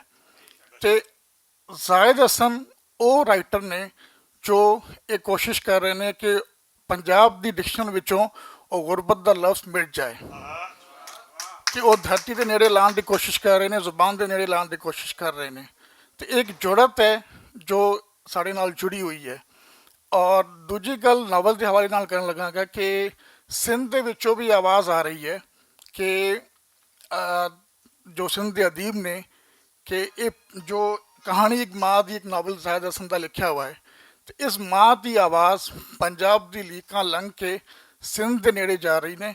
ਉਹ ਕਹਿ ਰਹੇ ਨੇ ਕਿ ਅਸੀਂ ਵੀ ਇਹ ਨਾਵਲ ਪੜ੍ਹਨਾ ਚਾਹੁੰਦੇ ਹਾਂ ਤੇ ਤੁਸੀਂ ਇਹ ਕੋਸ਼ਿਸ਼ ਕਰੋ ਕਿ ਇਸ ਨਾਵਲ ਨੂੰ ਸਿੰਧੀ ਵਿੱਚ ਵੀ ਤਰਜਮਾ ਕਰੋ ਤੇ ਸਾਡੇ ਕੋਲ ਵੀ ਇਸ ਮਾਂ ਦੀ ਆਵਾਜ਼ ਪਹੁੰਚ ਸਕੇ। ਤੇ ਮੈਂ ਲਮਜ਼ ਵਿੱਚ ਅਸੀਂ ਨਾਲ ਰਹਿੰਦੇ ਹਾਂ ਸਾਥ ਹੀ ਸਾਥ। ਤੇ ਕਲਾਸ ਤੋਂ ਬਾਅਦ ਮੈਂ ਜ਼ਾਹਿਦ ਨਾਲ ਗੱਲ ਕਰ ਰਿਹਾ ਸਾਂ ਕਿ ਯਾਰ ਇਹ ਗੱਲ ਮੈਨੂੰ ਸੁਣਨ ਵਿੱਚ ਆਈ ਹੈ ਤੇ ਹੁਣ ਕੀ ਕਰੀਏ। ਤੇ ਉਹਨਾਂ ਨੇ ਮੈਨੂੰ ਕਹਿਣ ਲੱਗੇ ਕਿ ਹੁਣ ਇਵੇਂ ਕਰਦੇ ਹਾਂ ਕਿ ਇਹ ਵਜ਼ਨ ਸਾਰਾ ਤੁਹਾਡੇ ਮੋਢਿਆਂ ਉੱਤੇ ਰੱਖਣੇ ਆ ਤੇ ਤੁਸੀਂ ਇਹਨੂੰ ਚੁੱਕੋ ਤੇ ਕੋਸ਼ਿਸ਼ ਕਰੋ ਕਿ ਇਹਨੂੰ ਟਰਾਂਸਲੇਟ ਕਰਨ ਦੀ ਕੋਸ਼ਿਸ਼ ਕਰੋ। ਤੇ ਮੈਂ ਫਖਰ ਮਹਿਸੂਸ ਕਰਨਾ ਕਿ ਮੈਂ ਜ਼ਾਹਿਦ ਹਸਨ ਦਾ ਨਾਵਲ ਵੀ ਸ਼ਾਇਦ ਸਿੰਧੀ ਵਿੱਚ ਟਰਾਂਸਲੇਟ ਕਰਾਂ ਤੇ ਆਵਾਜ਼ ਅੱਗੇ ਟੁਰ ਪਏ।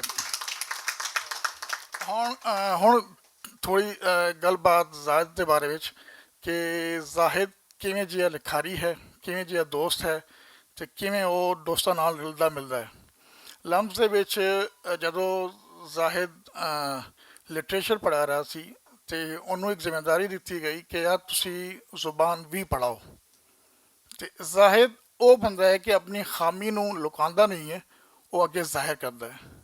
ਉਹਨੂੰ ਜ਼ਾਹਿਰ ਇਹ ਕੀਤਾ ਕਿ ਮੈਂ ਇੱਕ ਲਿਖਾਰੀ ਹਾਂ, ਮੇਰੇ ਕੋਲੋਂ ਲਿਟਰੇਚਰ ਪੜ੍ਹਾ ਲਿਓ, ਮਗਰ ਮੈਂ ਸ਼ਾਇਦ ਜ਼ੁਬਾਨ ਉਸ ਤਰੀਕੇ ਨਾਲ ਨਾ ਪੜ੍ਹਾ ਸਕਾਂ ਜੋ ਇੱਕ ਪੰਜਾਬੀ ਨੂੰ ਪੜ੍ਹਾਉਣੀ ਚਾਹੀਦੀ ਹੈ। ਅਤੇ ਜ਼ਾਹਿਦ ਨੂੰ ਇਹ ਸਾਹਮਣੇ ਜਵਾਬ ਮਿਲਿਆ ਕਿ ਤੁਸੀਂ ਇਹ ਕੋਸ਼ਿਸ਼ ਕਰੋ ਕਿ ਤੁਸੀਂ ਜ਼ੁਬਾਨ ਪੜ੍ਹਾਓਗੇ ਔਰ ਤੁਹਾਨੂੰ ਹੀ ਪੜ੍ਹਾਉਣੀ ਹੈ। ਅਤੇ ਸਾਨੂੰ ਇੱਕ ਮੌਕਾ ਮਿਲਿਆ ਇੱਕ ਕਾਨਫਰੰਸ ਵਿੱਚ ਜਾਣ ਦਾ, ਇੱਕ ਪ੍ਰੋਗਰਾਮ ਵਿੱਚ ਜਾਣ ਦਾ। ਅਮਰੀਕਾ ਅਸੀਂ ਨਾਲ ਸਫ਼ਰ ਕੀਤਾ, ਅਤੇ ਦੇਸੀ ਬੰਦਾ ਕਿਵੇਂ ਹੁੰਦਾ ਹੈ ਅਤੇ ਉਹ ਕਿਵੇਂ ਉੱਥੇ ਸਫ਼ਰ ਕਰਦਾ ਹੈ, ਇਵਨ ਜੋ ਮੰਜ਼ਰ ਵੇਖਦਾ ਹੈ, ਕਿਰਦਾਰ ਵੇਖਦਾ ਹੈ, ਉਹ ਕਿਰਦਾਰ ਨੂੰ ਕਿਵੇਂ ਨੋਟ ਕਰਦਾ ਹੈ। ਅਸੀਂ ਏਅਰਪੋਰਟ ਤੋਂ ਟਰੇ, ਜਹਾਜ਼ ਵਿੱਚ ਬਹਿ ਅਤੇ ਅਸੀਂ ਸਫ਼ਰ ਕਰਨ ਲੱਗੇ। ਅਤੇ ਉਸ ਸਫ਼ਰ ਦੀ ਮਜ਼ੇਦਾਰ ਗੱਲ ਇਹ ਹੈ ਕਿ ਇੱਕ ਗੱਲ ਸਾਨੂੰ ਨੋਟ ਕਰਨੀ ਪੈ ਗਈ ਉੱਥੇ। ਕੁਝ ਚੀਜ਼ਾਂ ਅਸੀਂ ਫੜੀਆਂ ਕਿ ਸਾਥ ਖਾਵਾਂਗੇ।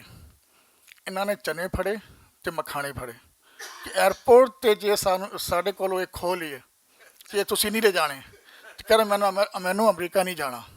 ਠੀਕ ਹੈ, ਅਸੀਂ ਜਾਵਾਂਗੇ ਅਤੇ ਸਫ਼ਰ ਦੇ ਵਿੱਚ ਇਹ ਖਾਂਦੇ ਜਾਵਾਂਗੇ ਔਰ ਵਾਪਸੀ ਆਵਾਂਗੇ ਅਤੇ ਅੱਧੇ ਬਚਾ ਕੇ ਰੱਖਾਂਗੇ ਅਤੇ ਵਾਪਸੀ ਵੀ ਖਾਂਦੇ ਆਵਾਂਗੇ। ਅਤੇ ਇਹ ਦੇਸ਼ ਦੇ ਨਾਲ, ਮਿੱਟੀ ਦੇ ਨਾਲ ਜੋੜਾ। ਤੇ ਤਾਂ ਸਫ਼ਰ ਕਰਦੇ ਹੋਇਆਂ 에ਅਰ ਹੋਸਟਸ ਨੂੰ ਵੇਖਣਾ, ਮੁਸਾਫਰਾਂ ਨੂੰ ਵੇਖਣ ਦੇ ਮਤਲਬ ਉਹ ਨਹੀਂ ਤੁਸੀਂ ਸਮਝ ਰਹੇ ਹੋਣ।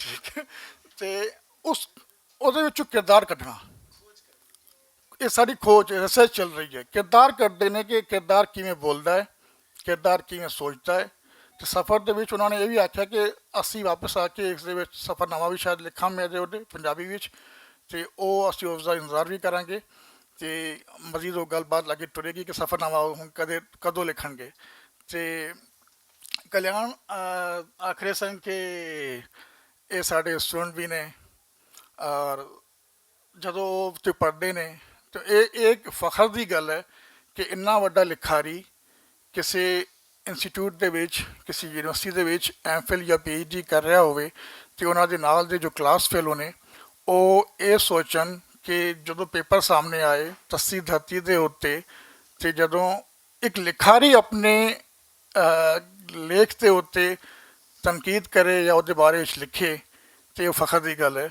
ਔਰ ਸਟੂਡੈਂਟ ਦੇ ਨਾਲ ਵੀ ਉਹ ਫਖਰ ਦੀ ਗੱਲ ਹੈ ਕਿ ਉਹਨਾਂ ਦੇ ਨਾਲ ਉਹ ਲਿਖਾਰੀ ਬੈਠਾ ਹੈ ਜੋ ਉਹਨਾਂ ਨੂੰ ਕਿੱਸਾ ਕਿਵੇਂ ਬਿਆਨ ਕਰੇਗਾ ਔਰ ਕਿਸ ਤਰ੍ਹਾਂ ਬਿਆਨ ਕਰੇਗਾ। ਜੀ ਬਹੁਤ ਬਹੁਤ ਸ਼ੁਕਰੀਆ ਜੀ।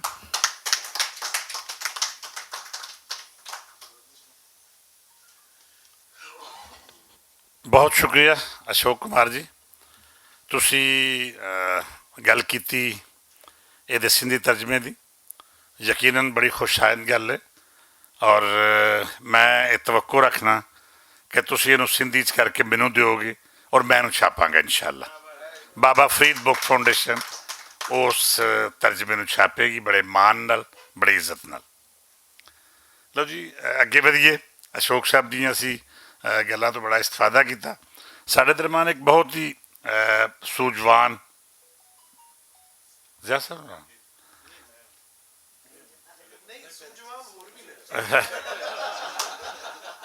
ਮੈਂ ਇਹ ਗੱਲ ਦਰੁਸਤ ਹੈ ਕਿ ਤੁਸੀਂ ਇਹ ਕਹਿ ਸਕਦੇ ਹੋ ਕਿ ਤੁਸੀਂ ਜ਼ਿਆ ਸਾਹਿਬ ਨਾਲ ਜੂਨੀਅਰ ਹੋ ਜਾਂ ਜ਼ਿਆ ਸਾਹਿਬ ਸੀਨੀਅਰ ਨੇ, ਲੇਕਿਨ ਅੱਜ ਦੀ ਤਕਰੀਬ ਚੂੰਕਿ ਤੁਹਾਡੇ ਨਾਲ ਹੈ ਇਸ ਵਾਸਤੇ ਤੁਹਾਡੇ ਕੋਲੋਂ ਅਸੀਂ ਅਖੀਰ 'ਤੇ ਜ਼ਿਆ ਸਾਹਿਬ ਗੱਲਾਂ ਸੁਣਾਂਗੇ। ਅਤੇ ਮੈਂ ਇੰਤਹਾ ਇਤਰਾਮ ਨਾਲ ਗੁਜ਼ਾਰਿਸ਼ ਕਰਾਂਗਾ ਜ਼ਿਆਉਲ ਹਸਨ ਸਾਹਿਬ ਨੂੰ ਉਹ ਤਸ਼ਰੀਫ ਲਿਆਉਣ ਅਤੇ ਨਾਵਲ ਬਾਰੇ ਵੀ ਅਤੇ ਨਾਵਲ ਨਿਗਾਰ ਬਾਰੇ ਵੀ ਆਪਣੀ ਗੁਫ਼ਤਗੂ ਸਾਡੇ ਨਾਲ ਸਾਂਝੀ ਕਰਨ। ਜ਼ਿਆਉਲ ਹਸਨ ਸਾਹਿਬ।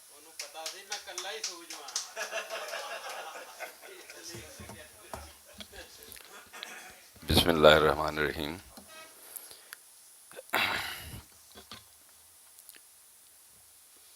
माँ दे बारे च कोई आला दर्जे का अदब तखलीक करना तकरीबन नामुमकिन है। उसकी वजह है कि अमूमन असी माँ दे बारे च लिखते हैं या गल करते हैं सतही जज्बातीयत का शिकार हो जाते हैं। जिमें असी अपनी धरती के बारे गल करते हैं सतही जज्बातीयत का शिकार हो जाते हैं। जिस तरह अपने मुल्क या वतन के बारे गल करते हैं असी सतही जज्बातीयत का शिकार हो जाते हैं। उस तरह असी माँ के बारे गल करते हैं, लिखते हैं, पढ़ते हैं, सतीयत का शिकार हो जाते हैं। उसकी वजह जिदा नतीजा है कि ਇਸ ਪੂਰੀ ਮਜਲਿਸ ਵਿੱਚ ਹੁਣ ਤੱਕ ਸਿਰਫ ਇੱਕ ਕਿਤਾਬ ਦਾ ਜ਼ਿਕਰ ਹੋਇਆ ਹੈ ਮਾਂ ਦੇ ਬਾਰੇ 'ਚ, ਉਹ ਮਾਂ ਹੀ ਹੈ ਗੋਰਕੀ ਦੀ। ਔਰ ਉਹ ਅਜ਼ੀਮ ਨਾਵਲ ਹੈ, ਵੱਡਾ ਨਾਵਲ ਹੈ, ਇਸ ਵਜ੍ਹਾ ਨਾਲ ਕਿ ਉਹ ਗੋਰਕੀ ਦੀ ਮਾਂ ਦੀ ਕਹਾਣੀ ਨਹੀਂ ਹੈ, ਉਹ ਇੱਕ ਯੂਨੀਵਰਸਲ ਮਾਂ ਦੀ ਕਹਾਣੀ ਹੈ, ਇੱਕ ਆਫਾਕੀ ਮਾਂ ਦੀ ਕਹਾਣੀ ਹੈ।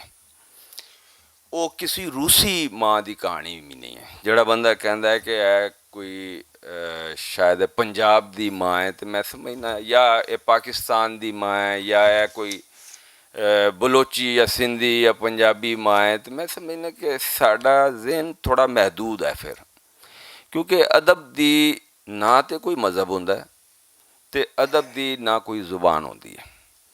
ਨਤੀਜਤਨ ਹਾਂ, ਦੂਸਰੇ ਦਰਜੇ ਦੇ ਅਦਬ ਦਾ ਮਜ਼ਹਬ ਵੀ ਹੁੰਦਾ ਹੈ ਔਰ ਉਹਦੀ ਜ਼ੁਬਾਨ ਵੀ ਹੁੰਦੀ ਹੈ। ਉਹ ਪੰਜਾਬੀ ਵਿੱਚ ਹੁੰਦਾ ਹੈ, ਸਰਾਇਕੀ ਵਿੱਚ ਹੁੰਦਾ ਹੈ, ਉਰਦੂ ਵਿੱਚ ਹੁੰਦਾ ਹੈ, ਫਰਾਂਸੀਸੀ ਵਿੱਚ ਹੁੰਦਾ ਹੈ। ਲੇਕਿਨ ਅਗਰ ਦੋਸਤੋਵਸਕੀ ਲਿਖੇਗਾ, ਅਗਰ ਟੋਲਸਟਾਈ ਲਿਖੇਗਾ, ਤੇ ਉਹਦੀ ਕੋਈ ਜ਼ੁਬਾਨ ਨਹੀਂ। ਉਹ ਜਿਸ ਜ਼ਬਾਨ ਵਿੱਚ ਵੀ ਲਿਖੇਗਾ ਅਸੀਂ ਉਹਨੂੰ ਉਸ ਜ਼ਬਾਨ ਵਿੱਚ ਪੜ੍ਹ ਲਾਂਗੇ ਜਿਹੜੀ ਜ਼ਬਾਨ ਸਾਨੂੰ ਆਉਂਦੀ ਹੈ, ਜਿਹੜੀ ਜ਼ਬਾਨ ਅਸੀਂ ਜਾਣਦੇ ਹਾਂ। ਔਰ ਅਗਰ ਕੋਈ ਨਾਵਲ ਐਸਾ ਹੈ ਕਿ ਉਹਦੇ ਬਾਰੇ 'ਚ ਅਸੀਂ ਕਹੀਏ ਕਿ ਉਹ ਪੰਜਾਬੀ ਦਾ ਅਜ਼ੀਮ ਨਾਵਲ ਹੈ, ਤੇ ਮੈਂ ਸਮਝਦਾ ਇਹ ਨਾਵਲ ਦੀ ਤਾਰੀਫ ਨਹੀਂ ਹੈ, ਇਹ ਨਾਵਲ ਦੀ ਬਦਤਾਰੀਫ ਹੀ ਹੈ। ਇਹਦਾ ਮਤਲਬ ਹੈ ਕਿ ਉਹਦਾ ਜਿਹੜਾ ਦਾਇਰਾ ਹੈ ਉਹ ਬਹੁਤ ਛੋਟਾ ਜਿਹਾ ਹੈ, ਸਿਰਫ ਪੰਜਾਬ ਤੱਕ ਮਹਿਦੂਦ ਹੈ, ਕਿਉਂਕਿ ਅਦਬ ਦਾ ਦਾਇਰਾ ਪੰਜਾਬ ਤੱਕ ਮਹਿਦੂਦ ਨਹੀਂ ਹੋ ਸਕਦਾ। ਉਹਦਾ ਦਾਇਰਾ ਪੂਰੀ ਦੁਨੀਆ ਹੈ, ਸਾਰੇ 8 ਅਰਬ ਇਨਸਾਨ ਨੇ। ਨਤੀਜਤਨ ਅਸੀਂ ਜਾਣਦੇ ਹਾਂ ਕਿ ਦੁਨੀਆ ਦੇ ਜਿਹੜੇ ਅਜ਼ੀਮ ਨਾਵਲ ਨੇ ਉਹ ਕਰੋੜਾਂ ਦੀ ਤਾਦਾਦ ਵਿੱਚ ਛਪੇ ਨੇ ਔਰ ਉਹਨੂੰ ਕਰੋੜਾਂ ਦੀ ਤਾਦਾਦ ਵਿੱਚ ਲੋਕਾਂ ਨੇ ਪੜ੍ਹਿਆ। ਤੇ ਮੈਂ ਨਾਵਲ ਨੂੰ ਇਸ ਤਰ੍ਹਾਂ ਪੜ੍ਹਦਾ, ਮੈਂ ਨਾਵਲ ਨੂੰ ਉਸ ਤਰ੍ਹਾਂ ਨਹੀਂ ਪੜ੍ਹ ਸਕਦਾ। ਵੈਸੇ ਤਾਂ ਮੈਂ ਇਬਨ ਸਫੀ ਤੋਂ ਲੈ ਕੇ ਸਸਪੈਂਸ ਡਾਈਜੈਸਟ ਦੇ ਵਿੱਚ ਛਪਣ ਵਾਲੀਆਂ ਕਹਾਣੀਆਂ ਤੇ ਸ਼ੁਆ ਡਾਈਜੈਸਟ ਔਰ ਖਵਾਤੀਨ ਡਾਈਜੈਸਟ 'ਚ ਛਪਣ ਵਾਲੀਆਂ ਕਹਾਣੀਆਂ ਵੀ ਮੈਂ ਬੜੇ ਜ਼ੌਕੋ ਸ਼ੌਕ ਨਾਲ ਪੜ੍ਹਦਾ।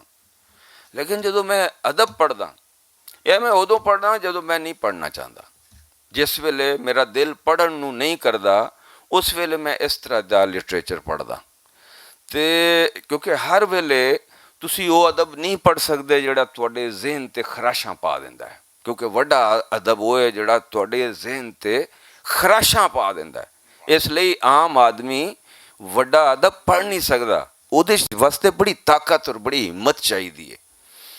ਤੇ ਉਹ ਹਿੰਮਤ ਔਰ ਤਾਕਤ ਵਜੂਦ ਦੀ ਤਾਕਤ ਹੈ। ਜਿਸ ਆਦਮੀ ਦੇ ਵਜੂਦ ਦੀ ਡਿਵੈਲਪਮੈਂਟ ਨਹੀਂ ਹੋਈ ਉਹ ਪੜ੍ਹ ਹੀ ਨਹੀਂ ਸਕਦਾ, ਵੱਡਾ ਅਦਬ ਨਹੀਂ ਪੜ੍ਹ ਸਕਦਾ। ਉਹ ਫਿਰ ਉਹੀ ਪੜ੍ਹੇਗਾ ਜਿਹੜਾ ਜਿਹਦੀ ਗੱਲ ਅਸੀਂ ਹੁਣ ਇਹਦੇ ਤੋਂ ਪਹਿਲੇ ਕਰ ਰਹੇ ਸਾਂ, ਫੰਕਸ਼ਨ ਸ਼ੁਰੂ ਹੋਣ ਤੋਂ ਪਹਿਲੇ ਕਰ ਰਹੇ ਸਾਂ। ਇਹ ਕਹਾਣੀ ਮਾਂ ਦੇ ਬਾਰੇ 'ਚ ਹੈ। ਜ਼ਾਹਿਦ ਹਸਨ ਨੇ ਮੈਨੂੰ ਇਹ ਕਿਤਾਬ ਦਿੱਤੀ, ਮੈਂ ਨਹੀਂ ਪੜ੍ਹੀ, ਇਸ ਲਈ ਕਿ ਮੈਨੂੰ ਸ਼ੱਕ ਸੀ ਕਿ ਇਹ ਉਸੇ ਤਰ੍ਹਾਂ ਦੀ ਇੱਕ ਸਤਹੀ ਜਜ਼ਬਾਤੀ ਕਹਾਣੀ ਹੋਏਗੀ ਜਿਸ ਤਰ੍ਹਾਂ ਅਸੀਂ ਅਮੂਮਨ ਸਾਡਾ ਇੱਕ ਰਵੱਈਆ ਹੈ ਮਾਂ ਦੇ ਹਵਾਲੇ ਨਾਲ, ਜਾਂ ਇਹ ਕਿ ਨੋਰਮਲੀ ਇਸ ਖਿੱਤੇ ਦੇ ਵਿੱਚ ਅਸੀਂ ਜਿਸ ਕਦਰ ਬਦਸਲੂਕੀ ਮਾਂ ਨਾਲ ਕੀਤੀ ਹੈ, ਬੱਚਿਆਂ ਦੇ ਤੌਰ 'ਤੇ, ਔਲਾਦ ਦੇ ਤੌਰ 'ਤੇ, ਖਾਵੰਦ ਦੇ ਤੌਰ 'ਤੇ ਔਰ ਦੂਸਰੇ ਰਿਸ਼ਤਿਆਂ ਦੇ ਤੌਰ 'ਤੇ, ਮੈਂ ਦੇਖਿਆ, ਇਸ ਅੱਖਾਂ ਨਾਲ ਦੇਖਿਆ। ਔਰ ਇਹ ਕਿਤਾਬ ਵੀ ਪੜ੍ਹ ਲਈ ਹੈ ਹੁਣ ਮੈਂ। ਇਹ ਕਿਤਾਬ ਇਸ ਲਈ ਅੱਛੀ ਹੈ ਕਿ ਉਹਨੇ ਇਹ ਨਹੀਂ ਕਿਹਾ ਕਿ ਉਹ ਕੋਈ ਵੱਡਾ ਇਮੇਜ ਉਹਨੇ ਬਣਾਇਆ ਹੋਇਆ ਮਾਂ ਦਾ, ਹੈ ਕੋਈ ਉਲੂਹੀ ਜਿਹਾ ਇਮੇਜ ਹੋਏ, ਕੋਈ ਫਰਿਸ਼ਤਿਆਂ ਜਿਹਾ ਕੋਈ ਇਮੇਜ ਨਹੀਂ। ਉਹਨੇ ਉਹ ਮਾਂ ਸਾਡੇ ਸਾਹਮਣੇ ਰੱਖੀ ਹੈ ਜਿਹੜੀ ਹੈ, ਜਿਹੜੀ ਵਾਕਿਆਤਨ ਹੈ, ਜਿਹੜੀ ਜਿਹਦੇ ਨਾਲ ਬਦਸਲੂਕੀ ਅਸੀਂ ਸਾਰੇ ਰਲ ਮਿਲ ਕੇ ਕਰਦੇ ਹਾਂ, ਉਹ ਮਾਂ ਉਹਨੇ ਸਾਡੇ ਸਾਹਮਣੇ ਰੱਖੀ ਹੈ। ਉਹਨੇ ਬਿਲਕੁਲ ਵੀ ਉਹਨੂੰ ਆਈਡੀਅਲ ਇੱਕ ਤਸੱਵੁਰ ਦੇਣ ਦੀ ਕੋਸ਼ਿਸ਼ ਨਹੀਂ ਕੀਤੀ। ਜੇ ਕਰਦਾ ਤਾਂ ਇਹ ਬਨਿਹਾਇਤ ਹੀ 3rd ਕਲਾਸ ਨਾਵਲ ਹੋਣਾ ਸੀ। ਮੈਂ ਜ਼ਾਹਿਦ ਦੇ ਸਾਰੇ ਨਾਵਲ ਯਾਨੀ ਪਹਿਲਾ ਨਾਵਲ ਤੇ ਮੈਂ ਬਹੁਤ ਜ਼ਿਆਦਾ ਯਾਨੀ ਤਵੱਜੋ ਨਾਲ ਇਸ ਲਈ ਪੜ੍ਹਿਆ ਸੀ ਕਿ ਉਹਦਾ ਉਰਦੂ ਤਰਜਮਾ ਉਹਨਾਂ ਆਪ ਹੀ ਕਰ ਛੱਡਿਆ ਸੀ। ਪੰਜਾਬੀ ਪੜ੍ਹਨ ਦੇ ਵਿੱਚ ਚੂँਕਿ ਸਾਡੀ ਇੱਕ ਮੁਹਾਵਰਾ ਨਹੀਂ ਹੈ ਤੇ ਉਸ ਤੇਜ਼ੀ ਨਾਲ, ਜਿਵੇਂ ਮੈਂ ਅੰਗਰੇਜ਼ੀ ਬਹੁਤ ਤੇਜ਼ੀ ਨਾਲ ਨਹੀਂ ਪੜ੍ਹ ਸਕਦਾ, ਉਸ ਤਰ੍ਹਾਂ ਮੈਂ ਪੰਜਾਬੀ ਵੀ ਬਹੁਤ ਤੇਜ਼ੀ ਨਾਲ ਨਹੀਂ ਪੜ੍ਹ ਸਕਦਾ। ਮੈਂ 40 ਸਾਲ ਤੋਂ 42 ਸਾਲ ਤੋਂ ਉਰਦੂ ਪੜ੍ਹਨ ਦੀ ਮੇਰੀ ਮੁਹਾਵਰਾ ਹੈ। ਮੈਂ ਰਾਤ ਦੇ 4-5 ਘੰਟਿਆਂ 'ਚ 250-300 ਸਫ਼ੇ ਪੜ੍ਹ ਲੈਣਾ ਉਰਦੂ ਦੇ, ਲੇਕਿਨ ਪੰਜਾਬੀ ਦੇ ਪੜ੍ਹਨੇ ਮੁਸ਼ਕਿਲ ਨੇ ਮੇਰੇ ਵਾਸਤੇ, ਕਿਉਂਕਿ ਪੰਜਾਬੀ 'ਚ ਇੰਨੀ ਜ਼ਿਆਦਾ ਕਿਤਾਬਾਂ ਹੈ ਵੀ ਕੋਈ ਨਹੀਂ ਨੇ। ਤੇ ਉਹ ਜ਼ਾਹਿਰ ਹੈ ਉਹ ਜਿਹੜੀ ਅਜ਼ੀਮ ਵੱਡੀ ਸ਼ਾਇਰੀ ਹੈ, ਦੁਨੀਆ ਦੇ ਵੱਡੇ ਸ਼ਾਇਰਾਂ ਜਿਹੀ ਅਜ਼ੀਮ ਪੰਜਾਬੀ ਸ਼ਾਇਰੀ ਹੈ, ਉਹ ਜ਼ਾਹਿਰ ਹੈ ਇਸ ਤਰ੍ਹਾਂ ਦੀ ਜ਼ਖਾਮਤ ਵਿੱਚ ਨਹੀਂ ਹੁੰਦੀ। ਉਹ ਪੂਰਾ ਕੁਲੀਆਤ ਵੀ ਆਪਣੇ ਅਲਫਾਜ਼ ਦੀ ਤਾਦਾਦ ਵਿੱਚ ਇਸ ਨਾਵਲ ਨਾਲੋਂ ਘੱਟ ਹੁੰਦਾ ਹੈ। ਅਤੇ ਇਸ ਲਈ ਉਹਨੂੰ ਪੜ੍ਹਨਾ ਔਰ ਨਾਵਲ ਨੂੰ ਪੜ੍ਹਨਾ ਜਾਂ ਨਸਰ ਨੂੰ ਪੜ੍ਹਨਾ ਦੋ ਮੁਖਤਲਿਫ ਤਜਰਬੇ ਨੇ। ਅਤੇ ਉਹ ਮੈਂ ਜਦੋਂ ਇਹ ਨਾਵਲ ਮੈਨੂੰ ਇਹਨਾਂ ਨੇ ਇਸ ਤਕਰੀਬ ਦਾ ਦੱਸਿਆ ਅਤੇ ਕਿਹਾ ਕਿ ਉਹ ਜ਼ਾਹਿਰ ਮੇਰੇ ਦੋਸਤ ਨੇ ਔਰ ਕੋਈ ਅੱਜ ਦੇ ਨਹੀਂ ਨੇ, ਬਹੁਤ ਪੁਰਾਣੇ ਦੋਸਤ ਨੇ। ਇਹ ਲਾਹੌਰ ਜਦੋਂ ਨਵੇਂ ਨਵੇਂ ਆਏ ਸਨ, ਮੇਰੀ ਵੀ ਇਹਨਾਂ ਨਾਲ ਉਸ ਜ਼ਮਾਨੇ 'ਚ ਦੋਸਤੀ ਔਰ ਤਾਲੁਕ ਹੋਇਆ।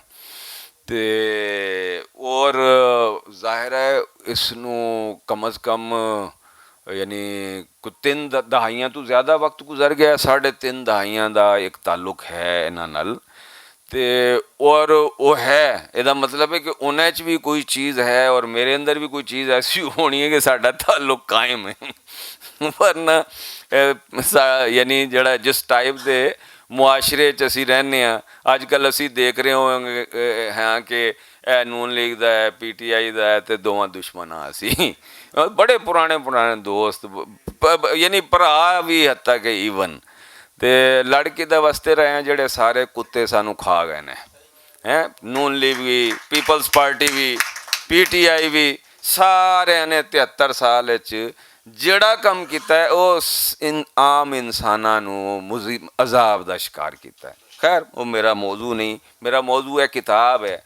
ਇਹ ਕਿਤਾਬ ਦੇ ਵਿੱਚ ਮੈਂ ਪੜ੍ਹਨਾ ਸ਼ੁਰੂ ਕੀਤਾ ਔਰ ਮੈਂ ਹੈਰਾਨ ਹੋਇਆ ਜਦੋਂ ਮੈਂ ਕੋਈ 25-30 ਸਫ਼ੇ ਦੇ ਪੜ੍ਹ ਲਏ ਅਤੇ ਮੈਨੂੰ ਲੱਗਾ ਕਿ ਇਹ ਖੁਦ ਜ਼ਾਹਿਦ ਦਾ ਵੀ ਸਭ ਤੋਂ ਬਿਹਤਰ ਨਾਵਲ ਹੈ। ਇਹਨੇ ਜਿਹੜੇ ਨਾਵਲ ਹੁਣ ਤੱਕ ਲਿਖੇ ਨੇ ਉਹਨਾਂ 'ਚੋਂ ਸਭ ਤੋਂ ਅੱਛਾ ਨਾਵਲ ਹੈ। ਔਰ ਇਹਦੇ 'ਚ ਉਹ ਚੀਜ਼ ਹੈ ਜਿਹੜੀ ਖੁਦ ਜ਼ਾਹਿਦ ਦੇ ਨਾਵਲਾਂ 'ਚ ਵੀ ਪਹਿਲੇ ਨਹੀਂ ਸੀ ਔਰ ਪੰਜਾਬੀ ਦੇ ਨਾਵਲਾਂ 'ਚ ਵੀ ਨਹੀਂ ਹੈ ਔਰ ਉਰਦੂ ਦੇ ਪੌਣੇ 200 ਸਾਲ ਵਿੱਚ ਲਿਖੇ ਹੋਏ ਨਾਵਲਾਂ 'ਚ ਵੀ ਨਹੀਂ ਹੈ। ਉਹ ਅਜੀਬ ਜਿਹੀ ਚੀਜ਼ ਸੀ। ਉਹ ਕਿਵੇਂ ਆਈ ਮੈਨੂੰ ਬੜੀ ਹੈਰਤ ਹੋਈ। ਮੈਂ ਅੱਲਾ ਦਾ ਸ਼ੁਕਰ ਹੈ, ਲਿਟਰੇਚਰ ਮੇਰੇ ਵਾਸਤੇ ਨਜ਼ਰੀਆ ਜ਼ਿੰਦਗੀ ਹੈ ਔਰ ਮੈਂ ਲਿਟਰੇਚਰ ਇਸ ਵਾਸਤੇ ਨਹੀਂ ਕਿ ਜ਼ਾਹਿਦ ਹਸਨ ਦੇ ਨਾਵਲ ਦੇ ਬਾਰੇ 'ਚ ਜਾਂ ਇਹਦੇ ਲਿਖੇ ਦੇ ਬਾਰੇ 'ਚ ਵੀ ਮੈਂ ਪਹਿਲੇ ਕਦੀ ਇਸ ਤਰ੍ਹਾਂ ਦੀ ਗੱਲ ਨਹੀਂ ਕੀਤੀ। ਅਤੇ ਮੇਰੇ ਹੋਰ ਬਹੁਤ ਕਰੀਬੀ ਦੋਸਤ ਨੇ, ਉਹਨਾਂ ਦੇ ਕੰਮ ਦੇ ਹਵਾਲੇ ਨਾਲ ਵੀ ਮੈਂ ਕਦੀ ਇਸ ਤਰ੍ਹਾਂ ਗੱਲ ਨਹੀਂ ਕੀਤੀ। ਇੱਕ ਚੀਜ਼, ਦੋ ਚੀਜ਼ਾਂ ਮੈਂ ਦੁਨੀਆ ਦਾ ਜਿਹੜਾ ਅਜ਼ੀਮ ਫਿਕਸ਼ਨ ਹੈ ਉਹ ਪਿਛਲੇ 40 ਸਾਲ ਤੋਂ ਪੜ੍ਹ ਰਿਹਾ ਔਰ ਲੱਖਾਂ ਸਫਹਾਤ ਪੜ੍ਹੇ ਨੇ ਉਹਦੇ ਔਰ ਸੈਂਕੜਿਆਂ ਦੀ ਤਾਦਾਦ ਵਿੱਚ ਨਾਵਲ ਨੇ। ਉਹਨਾਂ ਨੂੰ ਪੜ੍ਹ ਕੇ ਮੈਨੂੰ ਇੱਕ ਦੋ ਚੀਜ਼ਾਂ ਪਤਾ ਲੱਗੀਆਂ ਕਿ ਅਜ਼ੀਮ ਇੱਕ ਆਮ ਨਾਵਲ ਵਿੱਚ ਔਰ ਇੱਕ ਵੱਡੇ ਨਾਵਲ ਜਾਂ ਆਲਾ ਦਰਜੇ ਦੇ ਨਾਵਲ ਵਿੱਚ ਦੋ ਚੀਜ਼ਾਂ ਫਰਕ ਹੁੰਦੀਆਂ ਨੇ। ਇੱਕ ਇਹ ਕਿ ਉਹ ਨਾਵਲ ਨਿਗਾਰ ਆਪਣੇ ਕਿਰਦਾਰ ਦੇ ਮੁਤਾਬਿਕ ਇੱਕ ਐਸੀ ਮੈਟਾਫਿਜ਼ੀਕਲ ਲੈਂਗੁਏਜ ਦਰਿਆਫਤ ਕਰਨ ਵਿੱਚ ਕਾਮਯਾਬ ਹੁੰਦਾ ਹੈ ਜਿਹੜੀ ਆਮ ਜ਼ਬਾਨ ਨਹੀਂ ਹੁੰਦੀ ਔਰ ਉਹ ਵਾਲੀ ਵੀ ਮੈਟਾਫਿਜ਼ਿਕਸ ਨਹੀਂ ਹੁੰਦੀ ਜਿਹੜੀ ਸਾਇੰਸ ਦੀ ਹੈ। ਸਾਇੰਸ ਦੀ ਆਪਣੀ ਇੱਕ ਮੈਟਾਫਿਜ਼ਿਕਸ ਹੈ ਅਤੇ ਜਿਹਦੇ ਬਾਰੇ 'ਚ ਉਹ ਐਲਨ ਵੁਡਸ ਔਰ ਤੁਹਾਡੇ ਤਰੱਕੀ ਪਸੰਦ ਜਿਹੜੇ ਟੈਡ ਗ੍ਰਾਂਟ ਔਰ ਐਲਨ ਵੁਡਸ ਨੇ ਪੂਰੀ ਇੱਕ 800 ਸਫ਼ੇ ਦੀ ਕਿਤਾਬ ਲਿਖ ਮਾਰੀ ਸਾਇੰਸ ਦੀ ਮੈਟਾਫਿਜ਼ਿਕਸ ਦੇ ਬਾਰੇ 'ਚ। ਜਾਂ ਉਹ ਮਜ਼ਹਬ ਦੀ ਮੈਟਾਫਿਜ਼ਿਕਸ ਵੀ ਨਹੀਂ ਹੁੰਦੀ ਜਿਹਨੂੰ ਅਸੀਂ ਤਸਵੁਫ ਕਹਿੰਦੇ ਹਾਂ, ਉਹ ਵੀ ਬਿਲਕੁਲ ਮੁਖਤਲਿਫ ਹੈ। ਈਵਨ ਸ਼ਾਇਰੀ ਦੀ ਮੈਟਾਫਿਜ਼ਿਕਸ ਜਿਹੜੀ ਹੈ ਉਹ ਵੀ ਹੋਰ ਹੈ। ਜਿਹੜੀ ਫਿਕਸ਼ਨ ਦੀ ਮੈਟਾਫਿਜ਼ਿਕਸ ਹੈ ਉਹ ਕਿਸ ਤਰ੍ਹਾਂ ਦੀ ਹੁੰਦੀ ਹੈ, ਮੈਂ 2-3 ਤੁਹਾਨੂੰ ਪੈਰਾਗ੍ਰਾਫ ਇਹਨਾਂ ਦੇ ਪੜ੍ਹ ਕੇ ਦੱਸਾਂਗਾ ਔਰ ਇਹ ਯਾਨੀ ਕਰੀਬ ਦੇ ਸਫਾਤ ਤੋਂ ਲਏ ਗਏ ਪੈਰਾਗ੍ਰਾਫ ਨੇ ਅਤੇ ਉਹ ਇਸ ਕਿਤਾਬ ਵਿੱਚ ਬਹੁਤ ਨੇ। ਅੱਛਾ, ਉਹ ਕੀ ਕਰਦੀ ਹੈ? ਉਹ ਜਿਹੜਾ ਮੈਟਾਫਿਜ਼ਿਕਸ ਹੈ, ਫਿਕਸ਼ਨ ਦੀ ਮੈਟਾਫਿਜ਼ਿਕਸ, ਉਹ ਕੀ ਕਰਦੀ ਹੈ? ਉਹ ਇਹ ਕਰਦੀ ਹੈ ਕਿ ਤੁਹਾਡੀ ਜਿਹੜੀ ਜਾਣੀ ਪਛਾਣੀ ਦੁਨੀਆ ਹੁੰਦੀ ਹੈ ਉਹਨੂੰ ਅਜਨਬੀ ਬਣਾ ਦਿੰਦੀ ਹੈ। ਤੁਹਾਨੂੰ ਇੰਝ ਲੱਗਦਾ ਹੈ ਜਿਵੇਂ ਤੁਸੀਂ ਇਸ ਦੁਨੀਆ 'ਚ ਪਹਿਲੀ ਵਾਰੀ ਦਾਖਲ ਹੋ ਰਹੇ। ਯਾਨੀ ਇਹ ਰੋਜ਼ਮਰਰਾ ਦੀ ਜ਼ਿੰਦਗੀ ਇਸ ਕਿਤਾਬ ਦੇ ਵਿੱਚ ਉਹ ਪੰਜਾਬ ਹੈ ਜਿਹੜਾ ਸਾਡਾ ਦੇਖਾ ਭਾਲਾ ਹੈ। ਲੇਕਿਨ ਜਦੋਂ ਜ਼ਾਹਿਦ ਹਸਨ ਨੇ ਲਿਖਿਆ ਤੇ ਮੈਨੂੰ ਇੰਝ ਲੱਗਾ ਕਿ ਇਸ ਦੇ ਵਿੱਚ ਮੈਂ ਪਹਿਲੇ ਨਹੀਂ ਆਇਆ, ਇਹ ਪਹਿਲੀ ਦਫਾ ਮੈਂ ਦਾਖਲ ਹੋਇਆ। ਯਾਨੀ ਨਾਵਲ ਨਿਗਾਰ ਇਹ ਕਰਦਾ ਹੈ ਕਿ ਉਹ ਉਹਨੂੰ ਉਸ ਜ਼ਬਾਨ ਨੂੰ ਦਰਿਆਫਤ ਕਰਦਾ ਹੈ ਜਿਹਦੀ ਵਜ੍ਹਾ ਨਾਲ ਉਹ ਦੁਨੀਆ ਜਿਹੜੀ ਸਾਡੀ ਜਾਣੀ ਪਛਾਣੀ ਦੁਨੀਆ ਹੈ ਉਸ ਜਾਣੀ ਪਛਾਣੀ ਨਹੀਂ ਰਹਿੰਦੀ, ਅਤੇ ਜਿਹੜੀ ਅਣਜਾਣ ਦੁਨੀਆਵਾਂ ਨੇ ਉਹਨਾਂ ਨੂੰ ਖਿੱਚ ਕੇ ਉਹ ਸਾਡੇ ਸਾਹਮਣੇ ਇੱਕ ਜਾਣੀ ਪਛਾਣੀ ਦੁਨੀਆ ਦੇ ਤੌਰ 'ਤੇ ਰੱਖ ਦਿੰਦਾ। ਯਾਨੀ ਇਹ ਬਿਲਕੁਲ ਮੁਤਜ਼ਾਦ ਅਮਲ ਨੇ ਜਿਹੜੇ ਬੇਕ ਵਕਤ ਹੋ ਰਹੇ ਹੁੰਦੇ ਨੇ ਔਰ ਦੋਨੋਂ ਉਸ ਜ਼ੁਬਾਨ ਦੇ ਜ਼ਰੀਏ ਹੋ ਰਹੇ ਹੁੰਦੇ ਨੇ ਜਾਂ ਉਸ ਫਿਕਸ਼ਨਲ ਲੈਂਗੁਏਜ ਦੇ ਜ਼ਰੀਏ ਹੋ ਰਹੇ ਹੁੰਦੇ ਨੇ ਜਿਹੜੀ ਹਰ ਨਾਵਲ ਦੀ ਮੁਖਤਲਿਫ ਹੁੰਦੀ ਹੈ। ਇਸ ਲਈ ਦੁਨੀਆ ਦੇ ਕਿਸੇ ਇੱਕ ਅਜ਼ੀਮ ਨਾਵਲ ਦੀ ਜ਼ੁਬਾਨ ਕਿਸੇ ਦੂਸਰੇ ਅਜ਼ੀਮ ਨਾਵਲ ਨਾਲ ਨਹੀਂ ਮਿਲਦੀ। ਈਵਨ ਅਗਰ ਕਿਸੇ ਇੱਕ ਜ਼ੁਬਾਨ ਯਾਨੀ ਅਸੀਂ ਅਗਰ ਦੇਖੀਏ ਕਿ ਇੱਕ ਵੱਡਾ ਨਾਵਲ ਨਿਗਾਰ ਮਾਰਕੀਜ਼ ਹੈ ਅਤੇ ਅਸੀਂ ਇਹ ਕਹੀਏ ਕਿ ਉਹਦੀ ਜਿਹੜੀ ਲਵ ਇਨ ਦੀ ਡੇਜ਼ ਆਫ ਕਾਲਰਾ ਹੈ ਜਾਂ ਆਪਣਾ ਉਹ ਕੀ ਹੈ ਇੱਕ ਪੇਸ਼ ਗੁਫਤਾ ਮੌਤ ਕੀ ਰੂਦਾਦ ਹੈ, ਉਹ ਉਹਨਾਂ ਦੀ ਜ਼ੁਬਾਨ ਕੋਈ ਇੱਕ ਹੋਏਗੀ ਤੇ ਨਹੀਂ ਹੈ। ਉਹ ਤੁਸੀਂ ਪੜ੍ਹਦੇ ਹੋ ਅਤੇ ਤੁਹਾਨੂੰ ਪਤਾ ਲੱਗਦਾ ਕਿ ਉਹ ਨਾਵਲ ਨਿਗਾਰ ਇੱਕੋ ਹੈ, ਉਹ ਮੁਆਸ਼ਰਾ ਵੀ ਇੱਕੋ ਹੈ, ਉਹ ਕਲਚਰ ਵੀ ਇੱਕੋ ਹੈ ਜਿਹਦੇ ਵਿੱਚ ਉਹ ਕਿਰਦਾਰ ਯਾਨੀ ਨਸ਼ੋ ਨੁਮਾ ਪਾ ਰਹੇ ਨੇ। ਅਤੇ ਲੇਕਿਨ ਕਿਉਂਕਿ ਕਿਰਦਾਰ ਮੁਖਤਲਿਫ ਨੇ ਅਤੇ ਕਿਰਦਾਰਾਂ ਦੇ ਮੁਖਤਲਿਫ ਹੋਣ ਦੀ ਵਜ੍ਹਾ ਨਾਲ ਇੱਕ ਤਬਦੀਲੀ ਪੈਦਾ ਆ ਜਾਂਦੀ, ਇੱਕ ਜ਼ਬਾਨ ਦੇ ਵਿੱਚ ਫਰਕ ਪੈਦਾ ਹੋ ਜਾਂਦਾ ਹੈ। ਔਰ ਅਗਰ ਉਹ ਨਹੀਂ ਹੁੰਦਾ ਇਹਦਾ ਮਤਲਬ ਹੈ ਕਿ ਨਾਵਲ ਨਿਗਾਰ ਤੇ ਬੜਾ ਸਟੀਰੀਓਟਾਈਪ ਲਿਖਣ ਵਾਲਾ ਹੈ, ਉਹਨੂੰ ਇੱਕ ਜ਼ੁਬਾਨ ਲਿਖਣੀ ਆਉਂਦੀ, ਉਹ ਲਿਖ ਕੇ ਫਾਰਿਗ ਹੋ ਗਿਆ। ਅਤੇ ਲੇਕਿਨ ਐਸਾ ਨਹੀਂ ਹੁੰਦਾ। ਅਸੀਂ ਯਾਨੀ ਜਿਤਨੇ ਵੀ ਕਿਸੇ ਵੱਡਾ ਨਾਵਲਕਾਰ ਜ਼ਾਹਰ ਹੈ ਉਹ ਹੁੰਦਾ ਹੈ ਜਿਹਦੇ ਕੋਲ ਇੱਕ ਤੋਂ ਜ਼ਿਆਦਾ ਵੱਡੇ ਨਾਵਲ ਹੁੰਦੇ ਨੇ, ਅਤੇ ਉਹ ਅਸੀਂ ਜਦੋਂ ਉਹ ਪੜ੍ਹਦੇ ਹਾਂ ਤਾਂ ਸਾਨੂੰ ਲੱਗਦਾ ਹੈ ਇਹਦੇ ਵਿੱਚ ਹਰ ਨਾਵਲ ਦਾ ਤਜਰਬਾ ਵੀ ਮੁਖਤਲਿਫ ਹੈ, ਹਰ ਨਾਵਲ ਦੀ ਜ਼ੁਬਾਨ ਵੀ ਜਾਂ ਔਰ ਉਹਦੀ ਮੈਟਾਫਿਜ਼ਿਕਸ ਵੀ ਮੁਖਤਲਿਫ ਹੈ। ਉਹ ਸਾਰਾ ਮੈਟਾਫਿਜ਼ਿਕਸ ਵਜੂਦ ਦੀ ਉਸ ਲਾ ਇੰਤਹਾ ਦੁਨੀਆ ਤੋਂ ਪੈਦਾ ਹੁੰਦੀ ਹੈ ਜਿਹੜੀ ਬਾਹਰ ਵਾਲੀ ਕਾਇਨਾਤ ਨਾਲੋਂ ਘੱਟ ਨਹੀਂ ਹੈ। ਇਸ ਲਈ ਸਾਡੇ ਪੁਰਾਣੇ ਜਿਹੜੇ ਸੂਫੀਆ ਸਨ ਜਾਂ ਫਿਲਾਸਫਰਜ਼ ਸਨ ਉਹ ਇਨਸਾਨ ਨੂੰ ਕਾਇਨਾਤ ਅਸਗਰ ਆਖਦੇ ਹੁੰਦੇ ਸਨ ਕਿ ਇੱਕ ਕਾਇਨਾਤ ਬਾਹਰ ਹੈ ਵੱਡੀ ਅਤੇ ਇੱਕ ਕਾਇਨਾਤ ਛੋਟੀ ਕਾਇਨਾਤ ਇਨਸਾਨ ਦੇ ਵਜੂਦ ਦੇ ਅੰਦਰ ਹੈ। ਅੱਛਾ, ਉਹ ਕਿਤਨੀ ਹੈ ਵਸੀਓ ਅਰੀਜ਼ ਕਾਇਨਾਤ ਕਿ ਕੋਈ 4000 ਸਾਲ ਤੋਂ ਲਿਟਰੇਚਰ ਉਸ ਕਾਇਨਾਤ ਨੂੰ ਦਰਿਆਫਤ ਕਰ ਰਿਹਾ ਹੈ ਅਤੇ ਹਾਲੇ ਉਸ ਕਾਇਨਾਤ ਦਾ ਬਮੁਸ਼ਕਿਲ ਉਹਨੇ ਕੋਈ 1-1.5% ਦਰਿਆਫਤ ਕੀਤਾ। ਉਹ ਐਡੀ ਵਸੀਓ ਅਰੀਜ਼ ਹੈ, ਯਾਨੀ 5000 ਸਾਲ ਵਿੱਚ ਕਰੋੜਾਂ ਸਫਹਾਤ ਜਿਹੜੇ ਮੁਖਤਲਿਫ ਦੁਨੀਆ ਦੀ ਜ਼ੁਬਾਨਾਂ ਵਿੱਚ ਲਿਖੇ ਗਏ ਨੇ ਉਹਨੇ ਇਨਸਾਨ ਦੇ ਵਜੂਦ ਦਾ ਬਮੁਸ਼ਕਿਲ 1-1.5% ਹੀ ਦਰਿਆਫਤ ਕੀਤਾ ਹੈ, ਉਹੀ ਜਿਹੜਾ ਅਸੀਂ ਜਾਣਦੇ ਹਾਂ। ਅਤੇ ਇਹ ਜਿਹੜੀ ਮੈਨੂੰ ਜਿੱਥੇ ਮੈਂ ਉਹ ਗੱਲ ਲੰਮੀ ਹੋ ਜਾ ਮੈਨੂੰ ਫੌਰਨ ਕਹਿ ਦੇਣਾ, ਮੈਂ ਛੱਡ ਦਿਆਂਗਾ ਉੱਥੇ। ਅਤੇ ਇਹ ਜਿਹੜੀ ਹੈ ਮੈਂ ਪੜ੍ਹਦਿਆਂ ਪੁਆਇੰਟਸ ਬਣਾ ਲਏ ਸਨ ਕਿ ਮੈਂ ਗੱਲ ਕਰਾਂਗਾ, ਮੈਂ ਉਹ ਦੇਖੇ ਵੀ ਨਹੀਂ ਅਤੇ ਗੱਲ ਸ਼ੁਰੂ ਕਰ ਦਿੱਤੀ। ਉਹ ਨਾਵਲ ਤੁਹਾਡਾ ਇਸ ਤਰ੍ਹਾਂ ਦਾ ਹੈ ਕਿ ਉਹਦੇ ਉੱਤੇ ਕਿੱਥੋਂ ਵੀ ਗੱਲ ਸ਼ੁਰੂ ਕੀਤੀ ਜਾ ਸਕਦੀ। ਉਹ ਮੈਂ ਜਿਹੜੀ ਇੱਕ ਜ਼ੁਬਾਨ ਦੀ ਗੱਲ ਕੀਤੀ ਹੈ, ਆਮ ਜ਼ੁਬਾਨ ਨੂੰ ਹੈ ਵੀ ਪੰਜਾਬੀ, ਲੇਕਿਨ ਇਹ ਕਿਸ ਤਰ੍ਹਾਂ ਦੀ ਪੰਜਾਬੀ ਹੈ ਦੇਖੋ ਕਿ ਅਸਮਾਨ ਉੱਤੇ ਚਮਕਦੇ ਅੱਧੇ ਚੰਨ ਦੀ ਰਾਤ ਵਿੱਚ ਹੋਲ ਹੰਗਿਆਰੇ ਬਦਲਾਂ ਦੀਆਂ ਪਰਛਾਈਆਂ ਹੇਠ ਟੁਰਦਿਆਂ ਉਹ ਸੋਚਿਆ ਮਾਂ ਦੀ ਮੌਤ ਉਹਨਾਂ ਸਾਰੀਆਂ ਦੀ ਹਯਾਤੀ ਨੂੰ ਬੇਅੰਤ ਮਾਨੀਆਂ ਨਾਲ ਭਰ ਦਿੱਤਾ। ਇੱਕ ਬਿਲਕੁਲ ਆਮ ਤਜਰਬੇ ਤੋਂ ਮੁਖਤਲਿਫ ਜੀ ਗੱਲ ਹੈ। ਬੇਅੰਤ ਮਾਨੀਆਂ ਨਾਲ ਭਰ ਦਿੱਤਾ। ਮੌਤ ਜੁਲਾਈ ਦੀਆਂ ਹਮਸ ਭਰੀਆਂ ਰਾਤਾਂ ਵਿੱਚ ਵੀਰਾਨ ਮੈਦਾਨਾਂ ਵਿੱਚ ਆਪੋ ਆਪ ਫੁੱਟੇ ਘਾਹ ਉੱਤੇ ਜ਼ਹਿਰੀ ਨਾਂਗ ਆਂਗ ਬੜੀ ਸਹਿਜਤਾ ਨਾਲ ਉਹਨਾਂ ਦੇ ਘਰ ਦੀ ਕੰਧ ਉਲੰਘਦੀ ਹੋਈ ਮਾਂ ਦੇ ਸਿਰਹਾਣੇ ਆ ਆਪੜੀ। ਇਹ ਤੁਸੀਂ ਅੰਦਾਜ਼ਾ ਲਾਇਆ ਕਿ ਮੈਟਾਫਿਜ਼ਿਕਸ ਕਿਸ ਤਰ੍ਹਾਂ ਪੈਦਾ ਹੁੰਦੀ ਹੈ। ਇਹ ਪੈਦਾ ਹੋ ਰਹੀ ਹੈ ਉਸ ਇਮੈਜੀਨੇਸ਼ਨ ਦੇ ਨਾਲ, ਇੱਕ ਜਿਹੜਾ ਤਖਲੀਕੀ ਅਮਲ ਜਾਂ ਵਜਦਾਨ ਦੇ ਨਾਲ ਜਿਹੜਾ ਇਸਤਿਆਰਾ ਦਰ ਇਸਤਿਆਰਾ ਅਮਲ ਹੈ। ਤੇ ਮੈਂ ਦੁਬਾਰਾ ਪੜ੍ਹ ਦੇਣਾ ਕਿ ਮੌਤ ਜੁਲਾਈਆਂ ਦੀ ਹਮਸ ਭਰੀਆਂ ਰਾਤਾਂ ਵਿੱਚ ਵੀਰਾਨ ਮੈਦਾਨਾਂ ਵਿੱਚ ਆਪੋ ਆਪ ਫੁੱਟੇ ਘਾਹ ਉੱਤੇ ਜ਼ਹਿਰੀ ਨਾਂਗ ਆਂਗ ਬੜੀ ਸਹਿਜਤਾ ਨਾਲ ਉਹਨਾਂ ਦੇ ਘਰ ਦੀ ਕੰਧ ਉਲੰਘਦੀ ਹੋਈ ਮਾਂ ਦੇ ਸਰਾਣੇ ਆਪੜੀ। ਉਹ ਸਾਰੇ ਸਹਿਮ ਜਾਂਦੇ ਨੇ। ਵੇਲਾ ਕੋਈ ਵੀ ਹੋਵੇ, ਮੌਤ ਦਾ ਉਹ ਵੇਲਾ ਆਪਣੀ ਪਰਛਾਈਆਂ ਪੂਰੇ ਘਰ ਉੱਪਰ ਖਿਲਾਰੀ ਰੱਖਦਾ ਹੈ।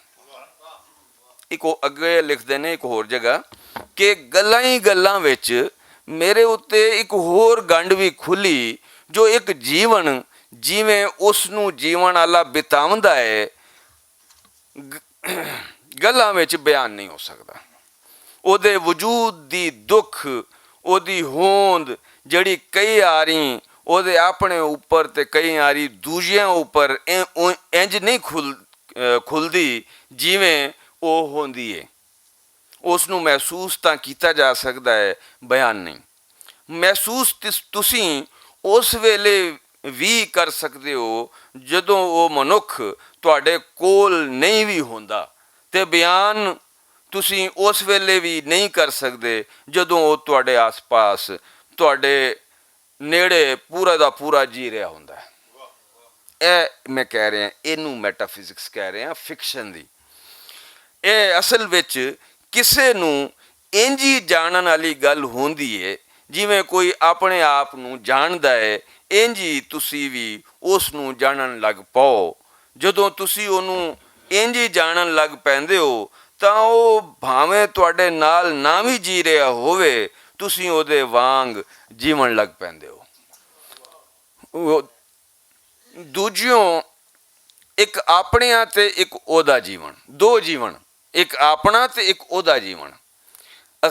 ਯਾਨੀ ਇਹ ਤੁਹਾਡਾ ਨਾਵਲ ਨਿਗਾਰ ਦੱਸ ਰਿਹਾ ਕਿ ਤੁਸੀਂ 1 2 3 10 20 50 100 1000 ਲੱਖ ਜੀਵਨ ਜੀ ਸਕਦੇ ਹੋ। ਉਹਦਾ ਜੀਵਨ ਦਾ ਤਰੀਕਾ ਇਹ ਹੈਗਾ।